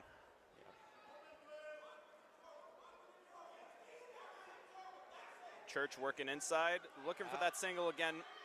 Max Budgie comfortable with that overhook position. Definitely. Oh, and it looks Church like gonna get 2. 1, 2. Confirmed 2 here. Score is 11-10. Yeah. 30 seconds left. Max Budgie needs to score. Here we go. Oh, But does he have enough in the gas tank? That's the real question. Does he have enough in the gas tank? And Church is going to counter that, get behind for his 2. Yeah. And he's comfortable with just sitting here. He can go for that lace, but he knows he does not need to. Okay. Here we go. If you're budget, you got to go for that 4. Yeah, you got to get a 4-point takedown. You got to try your best here. You got to give it everything you got. Something. Nope. Wow. Looks like Church is able to close out the match. And Connor Church, your men's 76 kilo U Sports national champion. Wow, what a great match. Not much more you can ask for there. For real. That was awesome. That was awesome. One word, awesome. Yeah, it was awesome. Yeah. All right, next up we have women's 56 kilos. Gabriella Cross from University of Calgary, who is a former junior world team member, and Mia Friesen from Brock, who is this year's current OUA champion. Gabriella Cross will be in the red, and Brock appears to be in the blue. They may switch the colors, though. Are they? Yeah. Yeah. Yep. Brock is in blue. So Mia Friesen from Brock University will be the blue wrestler. She goes for a knee tap right off the bat, almost gets it, working from a front headlock. Great reaction there from Gabby. Yeah, she was trying to counter off of that, trying to go behind on a short drag. Both ladies trying to work inside. Maintaining very low stances. That's what you want to be looking for. You want to be lower than your opponent, but not at a point where it'll cost you that front headlock. Yeah, definitely a fine balance that you can see.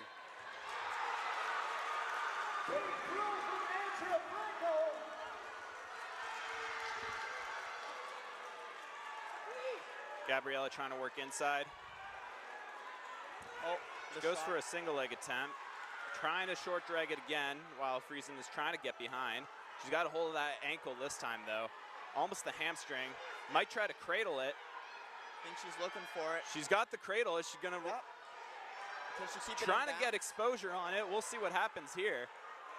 On both mats, we had 2 almost pinning positions. Wow. Seems the 2 hasn't been confirmed, actually. Oh.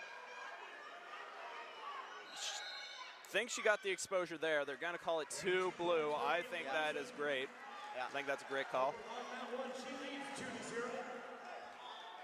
And they're going to review the scoring action, it appears. Yeah. Guess we're going to discuss it here. I think they're debating if there was another 2 on the initial lockup and turn. I think that's where the debate is, it seems.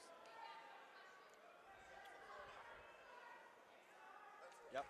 So that is how it's going to come back. It's 2-2. Scoring 2 points and 2 points. So score 4-0 for Mia Friesen from Brock University. If you're Gabriella, you're trying to move your feet, trying to use any kind of angle you can to get Friesen off of balance so you can get to your angle. Yeah, and you're Mia Friesen, you're just keeping in those ties. Yeah. You know where he's strong. Both wrestlers tight on the wrists and the fingers as it appears. Oh, wow.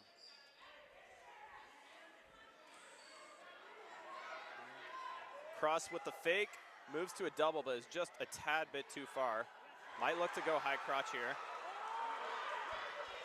4 points for Andrea Franco and 2 back for Alexia Sherlin.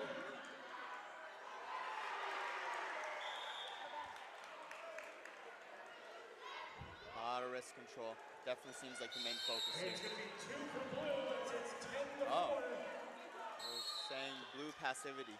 One could say it's risky business. Don't say that. Please don't.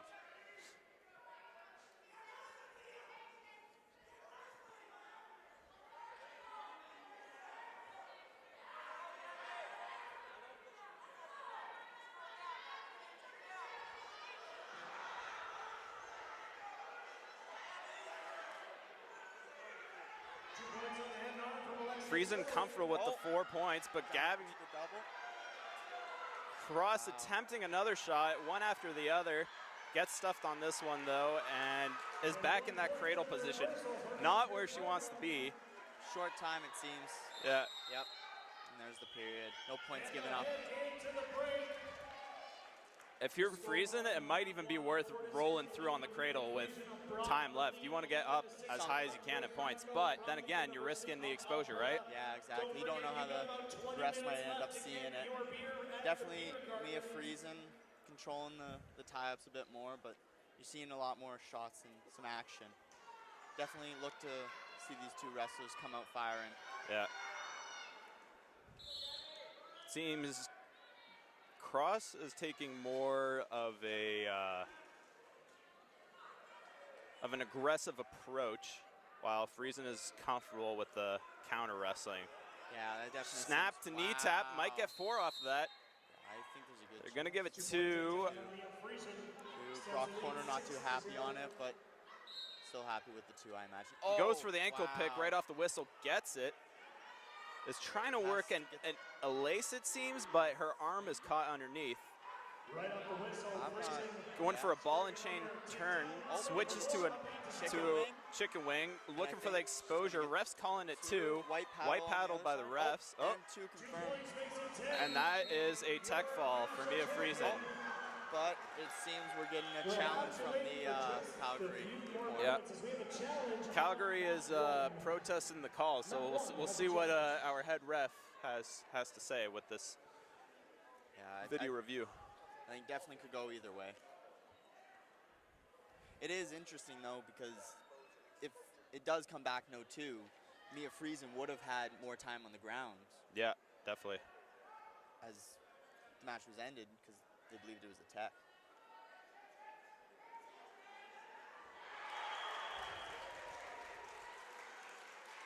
Two points for Andrea Franco for the action going out of bounds. If you want to see what the officials are looking at right behind me on the big board, you have got the challenge that they are looking at right now. And following looking at the challenge on mat 1, you'll be looking at a challenge on mat 2.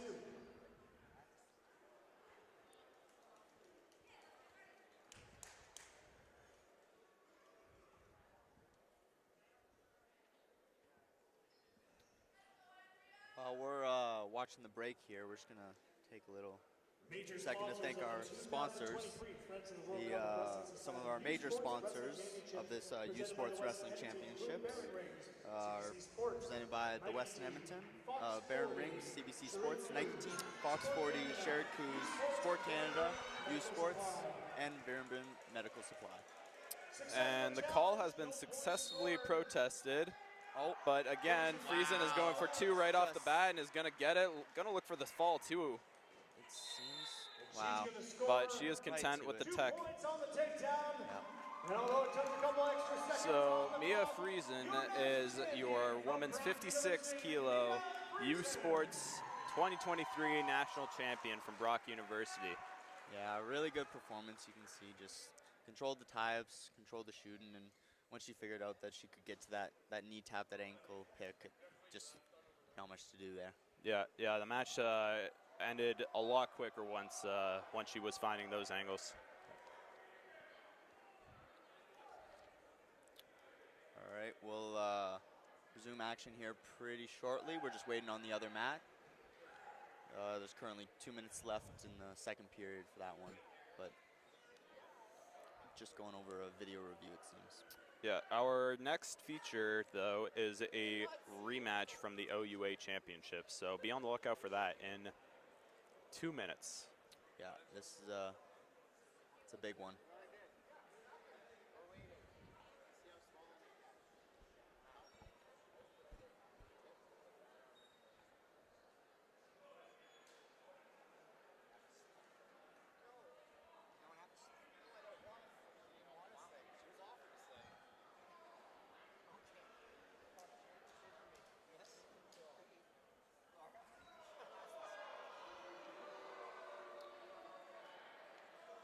So it was ruled that the action happened after an out of bounds. The action was initiated using the out of bounds.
Alrighty.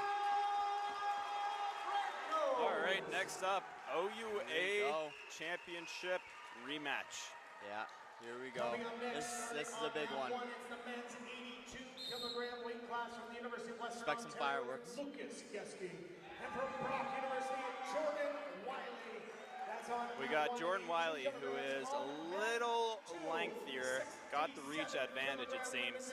But then again, Lucas Geske is very stocky and is looking for those Greco ties. Yeah, definitely looking for those big throws. Yeah.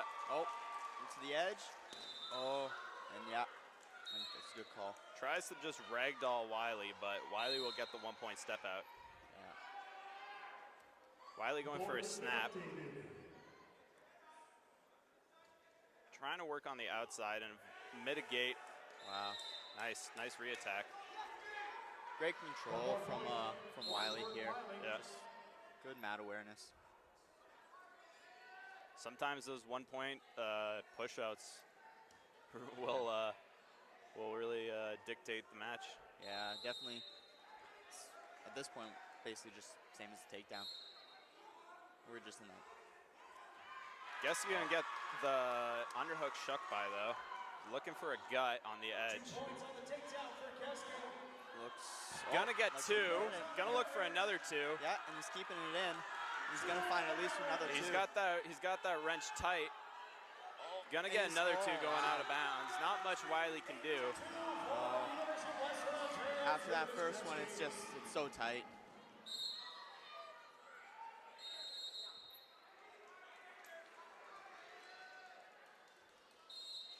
Seems like a lot of finger pulling on that one side though. Yeah. Over on mat 2.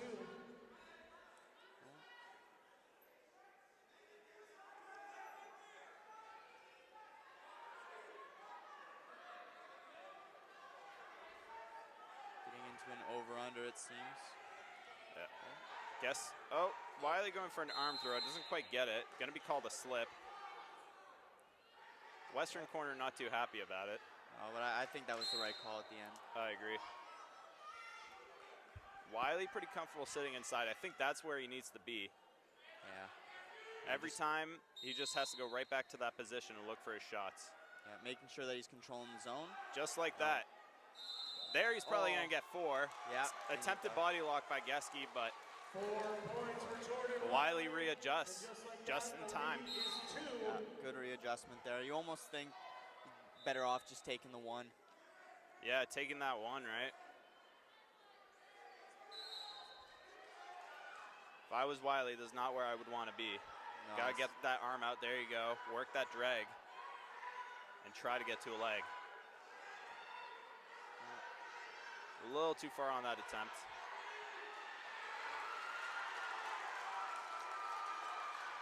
Really driving into the edge. Oh.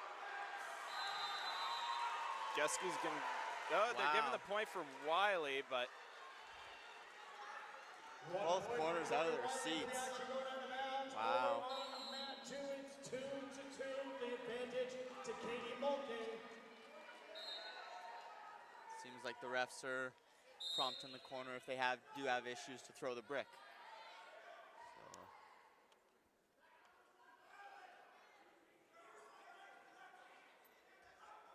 Geske trying to work that drag again, using it to set up an underhook. From there, it almost looks like he can go for an ankle pick or a knee pick. I do think that's what he's looking for here. Yeah, oh, goes the body lock but, instead, and nothing. time runs out. No points at the end of the round. Time expires over Wow. round 1. Time expires Tight on match mat going 2. into the They second go period back here. to Just 8-7 the lead for on mat 2 to University of Alberta, Lucas. Katie Mulkey. The lead to Lucas Geske from the University of Western Ontario on mat 1. Really contrasting styles here, it feels like.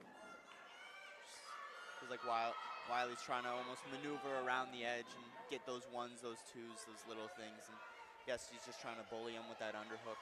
Yeah.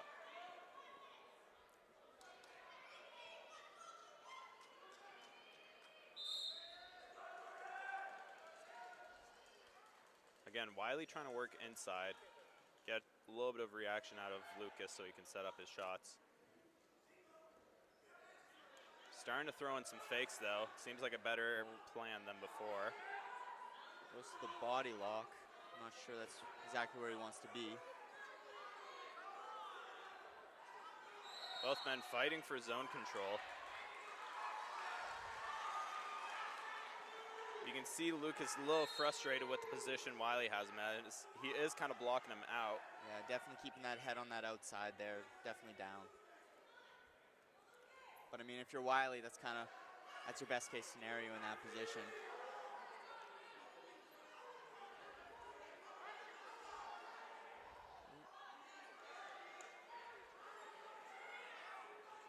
Looks like someone might be called for passivity here. Yeah, oh, some action on the edge. Action on the edge. They're gonna say one red. Nope, I think both but- wrestlers were grounded though. Yeah, it comes back grounded. So no points. On mat 2. Wiley firing off single leg attempt. He has to build back up right now though. Yeah, he can't stay down there. Can't stay down there at the same time. Oh, Goes up at 2. got 2. He's got the arm in on a gut wrench. Is forced to let go though. Switching off to what seems to be a lace. Something of the sort. He's And going then for a I'm leg not- Turk. Doesn't quite work out though, and it is going to be called up.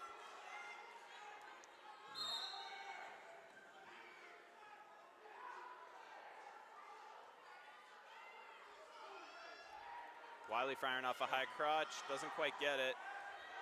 Might get the 1 point though. Yeah, I think if Like you're that, Wiley, though. you need to fire off that one high crotch and look for a second shot. You got to follow up on that. yeah, there's got to be something else here. Yeah. You can't just try and rely on the ones. Yeah. I don't think. Wiley's definitely bringing the pressure though. Yeah, he's gonna get 1. Oh, Might get caution 1. Nope, it looks like we're just going with the 1. 10-9 going into the last minute here. If you're Wiley, you got to keep up that pressure. And if you're East, you gotta find that type. You gotta find that underhook.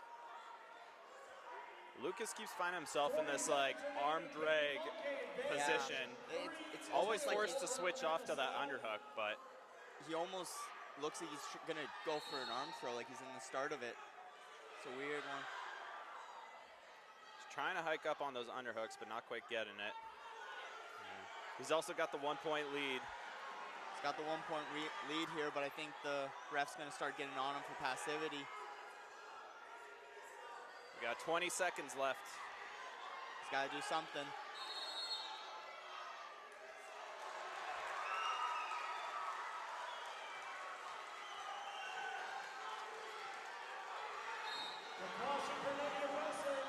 Here we go. Got 8.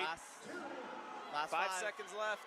He's got to do something here. He knows it. Wiley's got to go. Nope. Can't get him. I think Wiley Wiley thought did he not- was up. thought he was up. Oh my God. Wiley thought he was up 10-9. He didn't realize he was the blue wrestler. That is unbelievable. Lucas Geske, your men's 82 national champion, U Sports national champion. Wow. Just snuck by. Next up, we got men's 90 kilos, Alex Moore from Concordia, who is a former world team member.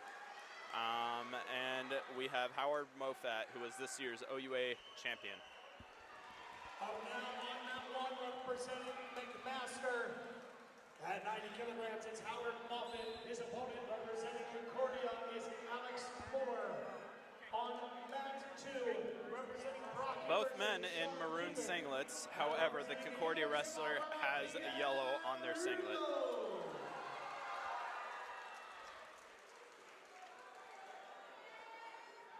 McMaster will be the blue wrestler, and Concordia will be red.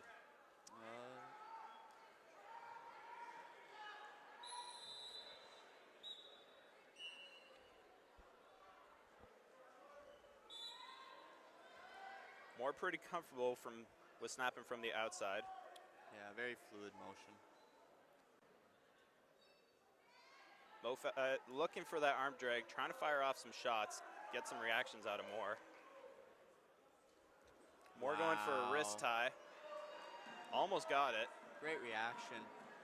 Goes for an elbow pass to a front headlock. See what he can do from this position. Tries to work up on that underhook. Goes for a fireman's, is gonna get it, giving him 4 points. And the trapped arm. Oh, no, gets it out. She needs to score 1 point to Fianruno. 4-0 for Alex Moore of Concordia.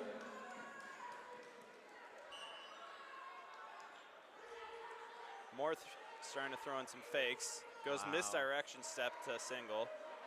Really nice. Again, these Concordia wrestlers, they're pretty comfortable just sitting in this position, trying to score. Gets his 2. Yep.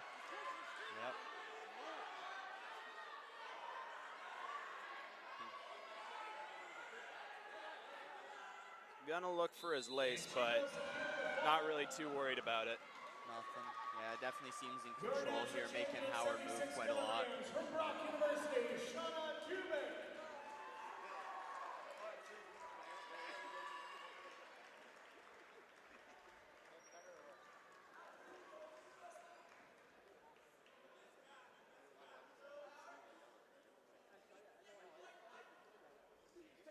More control in center. Goes for a duck, doesn't quite get it, snaps. Mofat in on a low single. Moore trying to scramble out of it, gets to the ankle, is able to lift it up and get 2. Well done. Great scramble, especially from the big guys. That's that international experience right there. It really is. Putting it to use.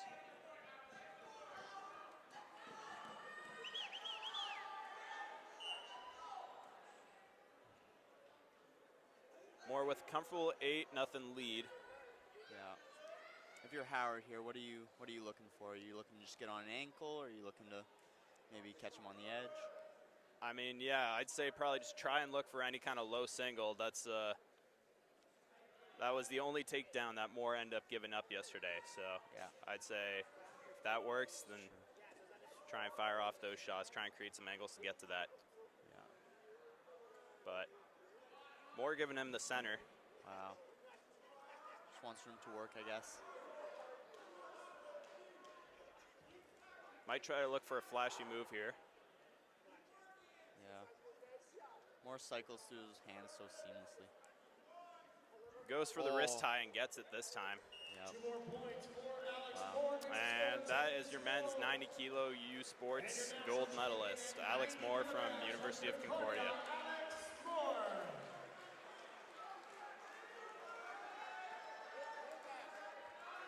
It is last call for alcohol, last call for the beer gardens, last call for alcohol, last call for the beer gardens.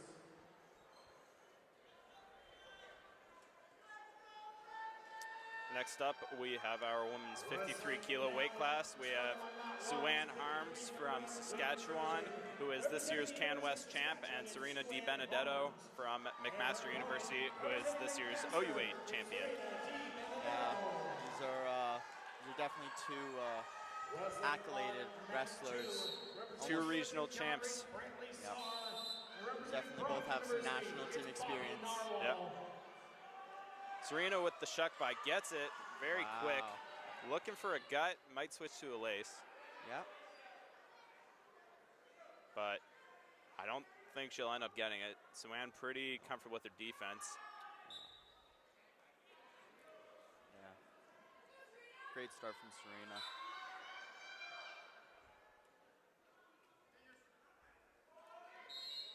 Sue-Ann firing off, or correction, Serena firing off a shot. Works to an underhook instead. Sue-Ann trying to get her on the zone. But Serena comfortable trying to fight for those double unders. And a shot. Oh, Looks like Sue-Ann is gonna get takedown. Goes for cow catcher. Might catch her here. oh wow. Looking for the fall. Doesn't quite get it though, and Serena's out. Phenomenal bridge out there to get out of that. Goes for a tilt, gets 2. Very sneaky. He's trying to work a power half right now. Don't think she's going to get it. She might get it. She's got the other arm locked in, but ref is calling danger position.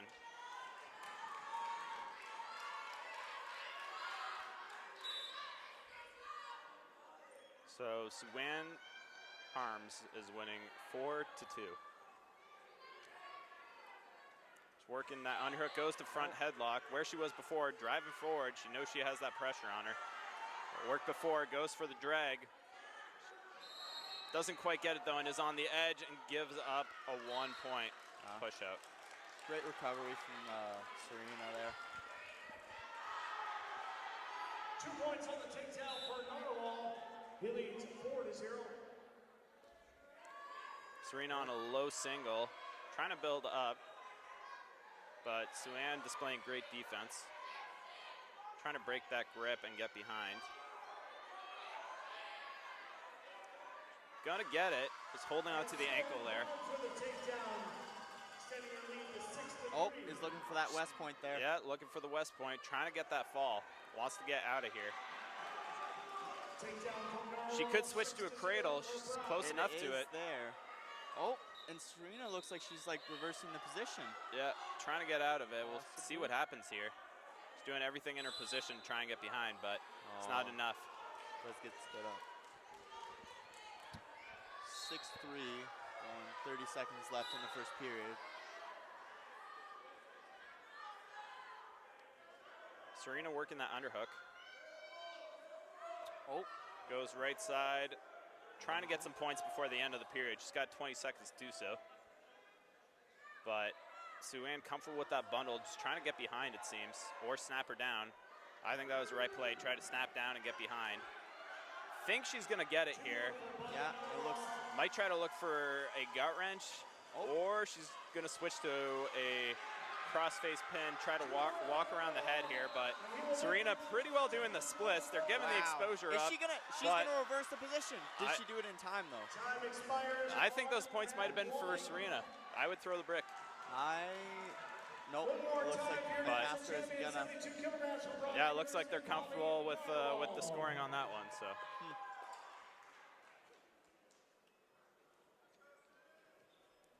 10-3 for Suwan of Saskatchewan going into period 2 here.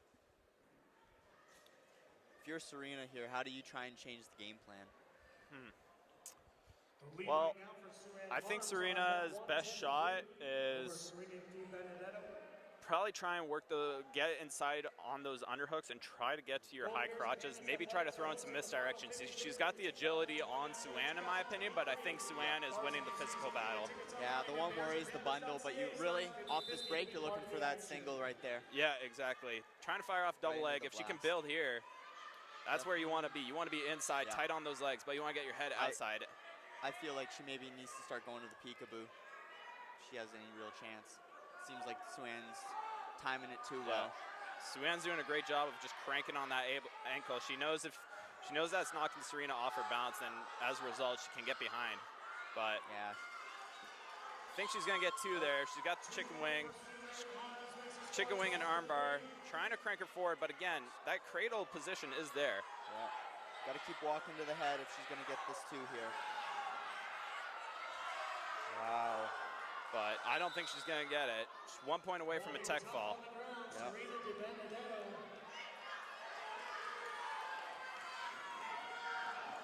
See what happens here. Serena needs to do something. It's all or nothing.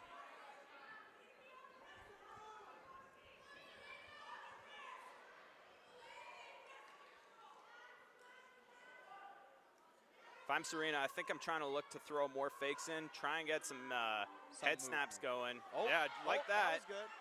Goes for the throw, but doesn't quite get it. Suwan gets the reversal. They're giving it 4. 4 confirmed. We'll see here if McMaster tries to protest the call. Which they are. Yeah, they do.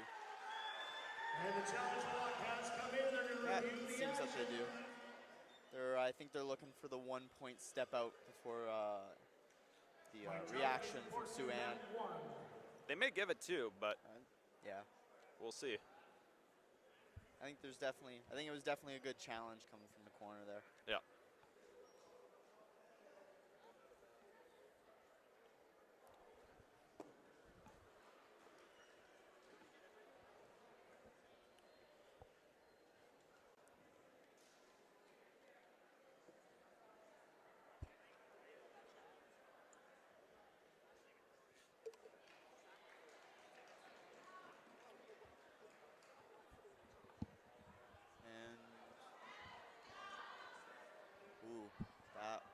close one.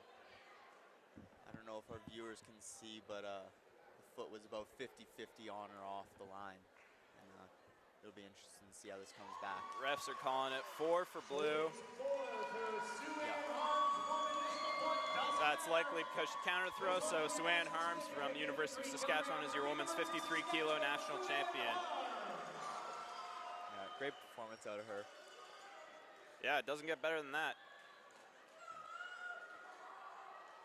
And next up, we have Maya Phillips, who is looking to do the same as her teammate, Sue-Ann. This is the women's 82 kilos national final. Maya Phillips is a Can West champ from this year, and her opponent, Brianna Fraser from Brock, is this year's OUA champ. So where you have a battle of regional champs currently.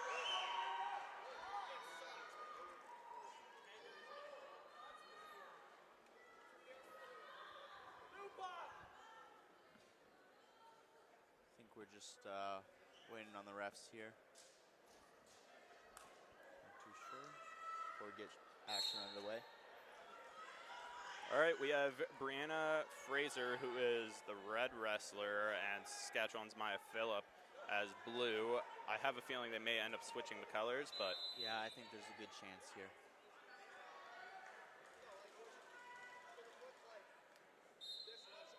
and yeah, it appears they did. So Brock is in blue and Saskatchewan is red. Saskatchewan has a 2-on-1, but Brock reverses and switches to an underhook. Right now, both ladies just trying to gain inside control.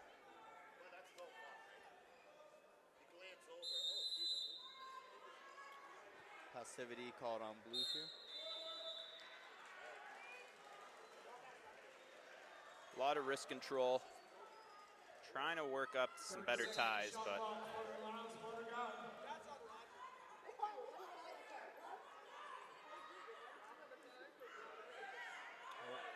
Brianna Fraser going for a throw. She's got double unders. She might get it here. I think she will. Oh, and she slips out. Slip.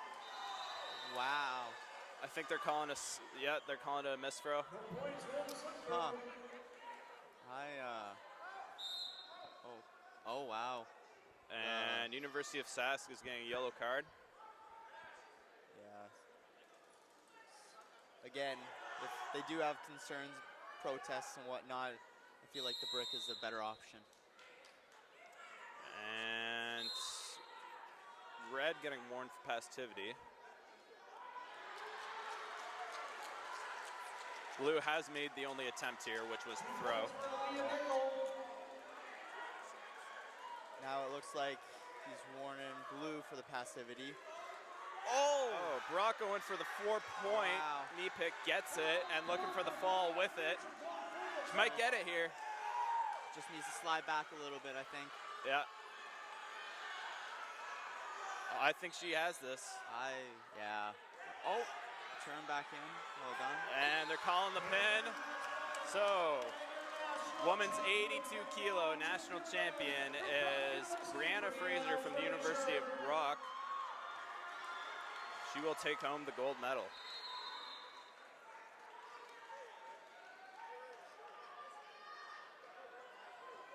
And for our last matchup of night on this mat, we have our men's 100 kilos. We have a Mugbai Asakome from McMaster, who got 4th at OUAs, and we have Jeremy Poirier, who is a former senior world team member.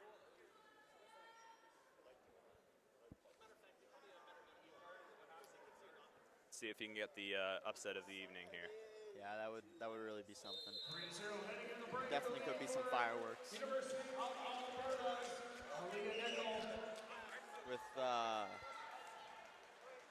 With Ombai, you're really looking for that first minute, that explosivity. Just, it's kind of, don't blink. Yeah, don't blink, put that pressure on, and try and get up in points. Yep. Try to put some points on the board. I also like just take a minute while we're waiting here to thank some of our major sponsors of this U Sports Wrestling Championship. We're presented by the Westin Edmonton, including Baron Rings, CBC Sports, Nike Team, Fox 40, Sharon Kuz, Sport Canada, U Sports, and Verburn Medical Supply, as well as some of our local sponsors here in Edmonton, the Weston Edmonton, Global Edmonton, Explore Edmonton, and the Big Rock Brewery. 2 points for Monagon. She now leads 4-3.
Again, we have a Mugbai Ascomi from McMaster University versus Jeremy Poirier. Yeah, I really got to look here for this first minute. Yeah. Definitely. Underway already. McMaster trying to pull off the upset. He's got a front headlock here. Going for a throw. Oh, wow. I think he got 4 there. They're not calling it, but Table call. Yep, they called 4 on it. That's what I'm talking about, people. That's. that is exactly what he needed. Goes for another throw and gets it. But he. Wow. Wow. Hernandez Mendoza from the University of Alberta. They're white paddling it. Yeah, it looks like the ref had already blown the whistle. Mugby up 4-0 right now, though. Just comfortable with those front headlocks. Wow. Looks like Concordia is discussing it a bit.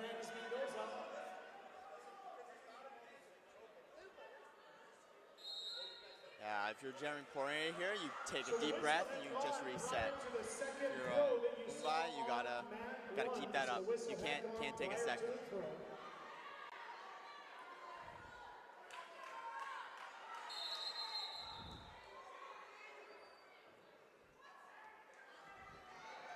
Again, Mugby trying to apply as much head pressure as he can. He doesn't want Poirier to even have any kind of control or movement. Yeah, I think once Poirier starts moving him around, that's when you're going to get into issues.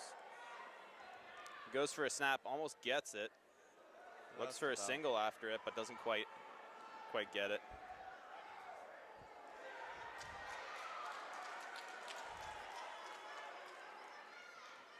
Hard hand fighting. Poirier is definitely controlling the middle, it seems. Yeah.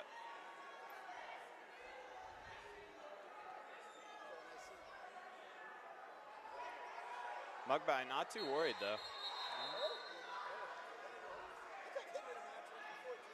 Poirier going in for a double. Oh, wow.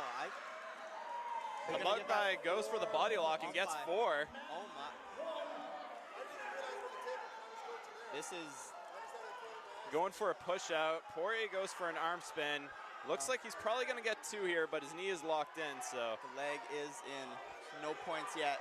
Yeah, very neutral position here. You just got to get your leg out and get that 2. Oh, but then, wow. They're calling 2 blue, 1 red. 1 red. I personally think both wrestlers were grounded. Yeah, they're going to white paddle it. They white paddle it, neutral position. Both men bleeding a little. Wow. So no points for the action. Crazy start to this match. This is kind of what you wanted. Yeah, this might be the upset of the evening here. This definitely would be. I mean, if you're McMaster, you're the corner, you're telling them this is exactly what you wanted. Yeah. 8-0 is a comfortable lead too, but 8 months is comfortable lead for sure. We've seen Poirier get tossed twice here, almost 3 times, so anything can happen. And 2 points to Daniel Hernandez Mendoza.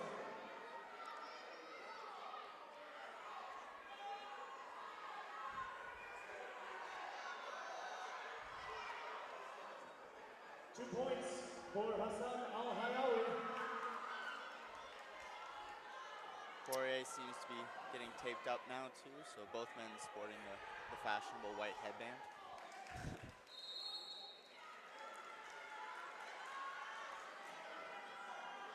Again, Concordia is in the maroon and yellow. McMaster is in the plain maroon.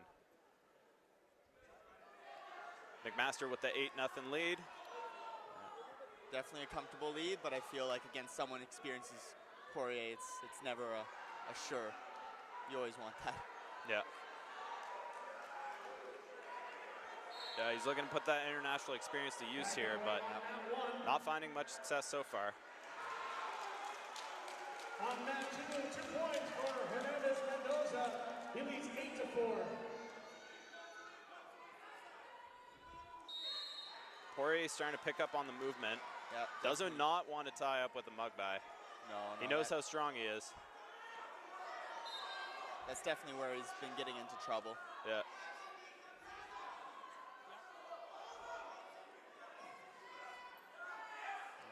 Mugby trying to tie him up again, mitigate any kind of movement that Poirier has.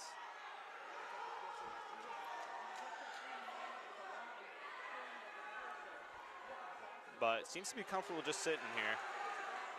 Yep. There's no need for him to really push for anything. He's got an 8-0 lead, and every time Poirier has shot in, a Mugby has scored. So we'll see if he does it again here. On that same front headlock. Yeah, he's looking for that head pinch. Might get it. Snaps him down though. Oh. But blew the whistle as a result of a stalemate. Under that chin, you don't get too much time. 5 seconds remaining in the opening round. Wow.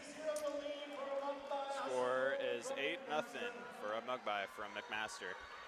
I mean, I don't think you could have Wanted anything, Yeah, I mean, anything that's better. as great of a first period as you're going to get here. That's pretty phenomenal. 8-0 lead and ball's in his court, so. Exactly, yeah. Poirier definitely has to be the aggressor here. He has to come out, he has to score, he has to find something. Yeah, beautiful counter wrestling from Mugby.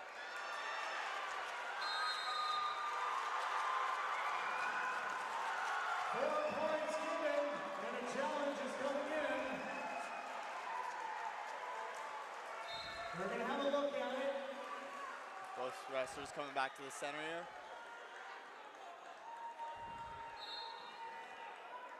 Oh, yeah. Time has started. All right, there we go.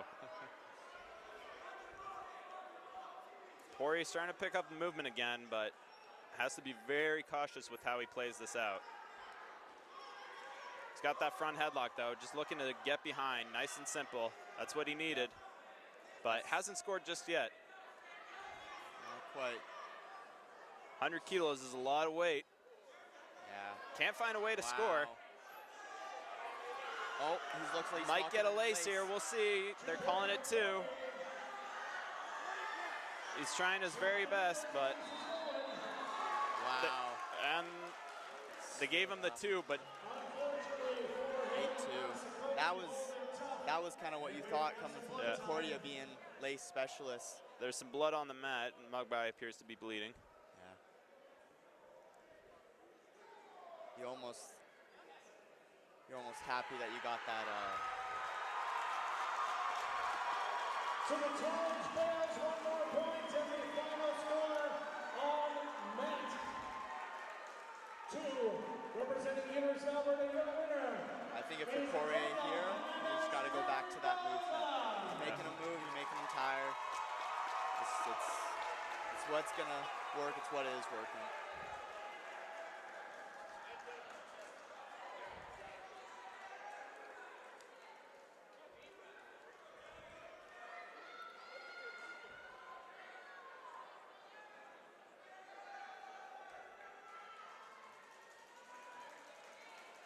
Taping him up twice.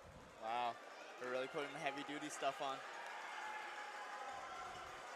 At this point, they're just trying to mitigate any sort of bleeding that's going on.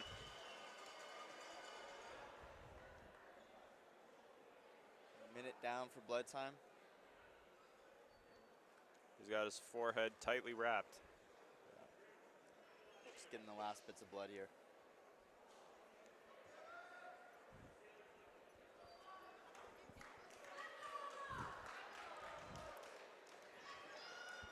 Again, if you're Poirier, you know you have 2.5 minutes here. Yeah, you gotta work. You gotta make a move. Yeah, gotta make a move and try to squeeze out the victory. Gotta start coming Goes back. for an inside knee pick. Oh, Think he's gonna get it. He gets it. does get the 2. Looking for that lace. Yeah, going for the lace again. We'll see if he gets it here. But a Mugby defending it well. Wow. Again, he's just trying to put the movement on, trying to get a Mugby to react. Knows he's a little more tired now, but Yeah.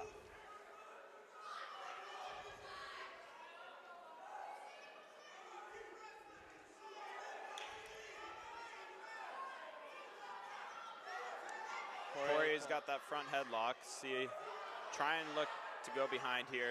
It's probably his safest bet. Yeah, if you're on by, you just gotta get out. Yeah. Oh, gives it that 2. Poirier just inches closer and closer to that leg, taking his time, making sure he is getting that takedown. 3 seconds remaining. 6 straight points for Poirier. Poirier Oh, goes for a wow. duck to double. Is he gonna finish it? Slips out. A Mugby back in that head pinch. He's gonna throw it, but I don't think he's gonna get it. Yeah, Hits himself in the head as a result. I think we're gonna And give they're giving 2 there. for Poirier. Concordia coach not happy about that Yeah, one. score is 8-8 for a Mugby, as he does have those 2 4-point throws. Yeah. The refs telling the Concordia coaches they need to sit down. Wow. Poirier goes for it inside. Great movement. A Mugby not even defending here. He's gonna get Yes. turned for 2. Oh my goodness. 2-1 makes it 12-8 for Poirier trying to put as many points on the clock as he can. He's got 50 seconds left to try and close it out. 2 seconds. Tobias slow to his feet. One of the tables calling a 1 caution. A Mugby asking for injury time, but ref is calling 1 point. Not too sure. Because he what the call believes is gonna that McMaster's trying to buy some time. be. Yeah. Concordia coach vying for that 1.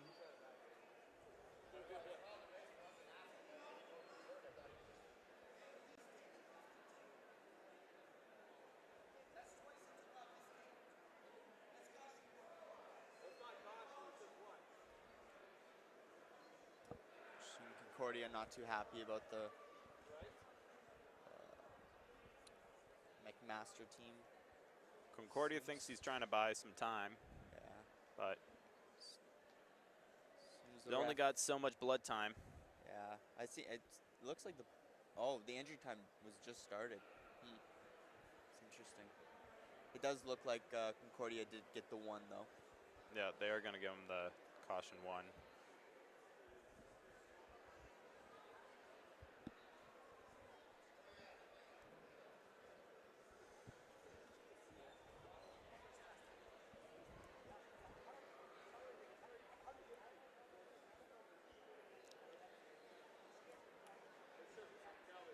Very, very slow to his feet.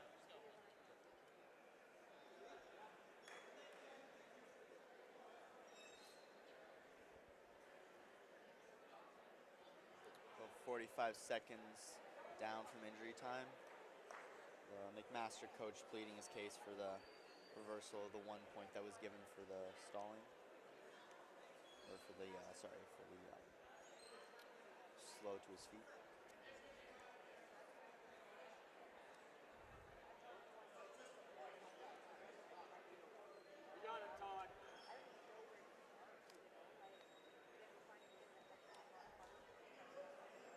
Looks like now they're going to reapply the tape. About 45 seconds left in injury time.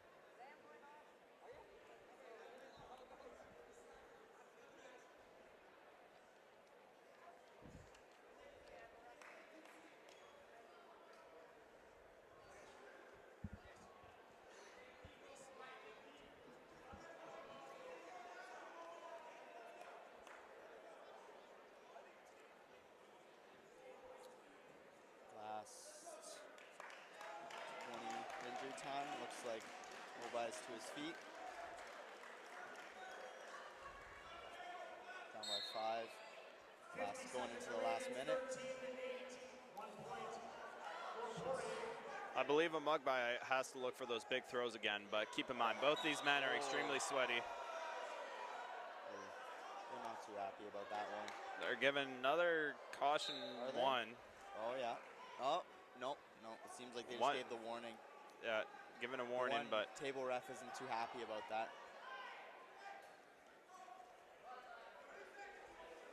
If you're Poirier, you just gotta keep doing what you're doing. You gotta pop and move. Can't get into those tie-ups. yeah. Or, I guess, disadvantage tie-ups. Yeah, if I'm Poirier, I'm just trying to look to hold on to that score. He's not too worried.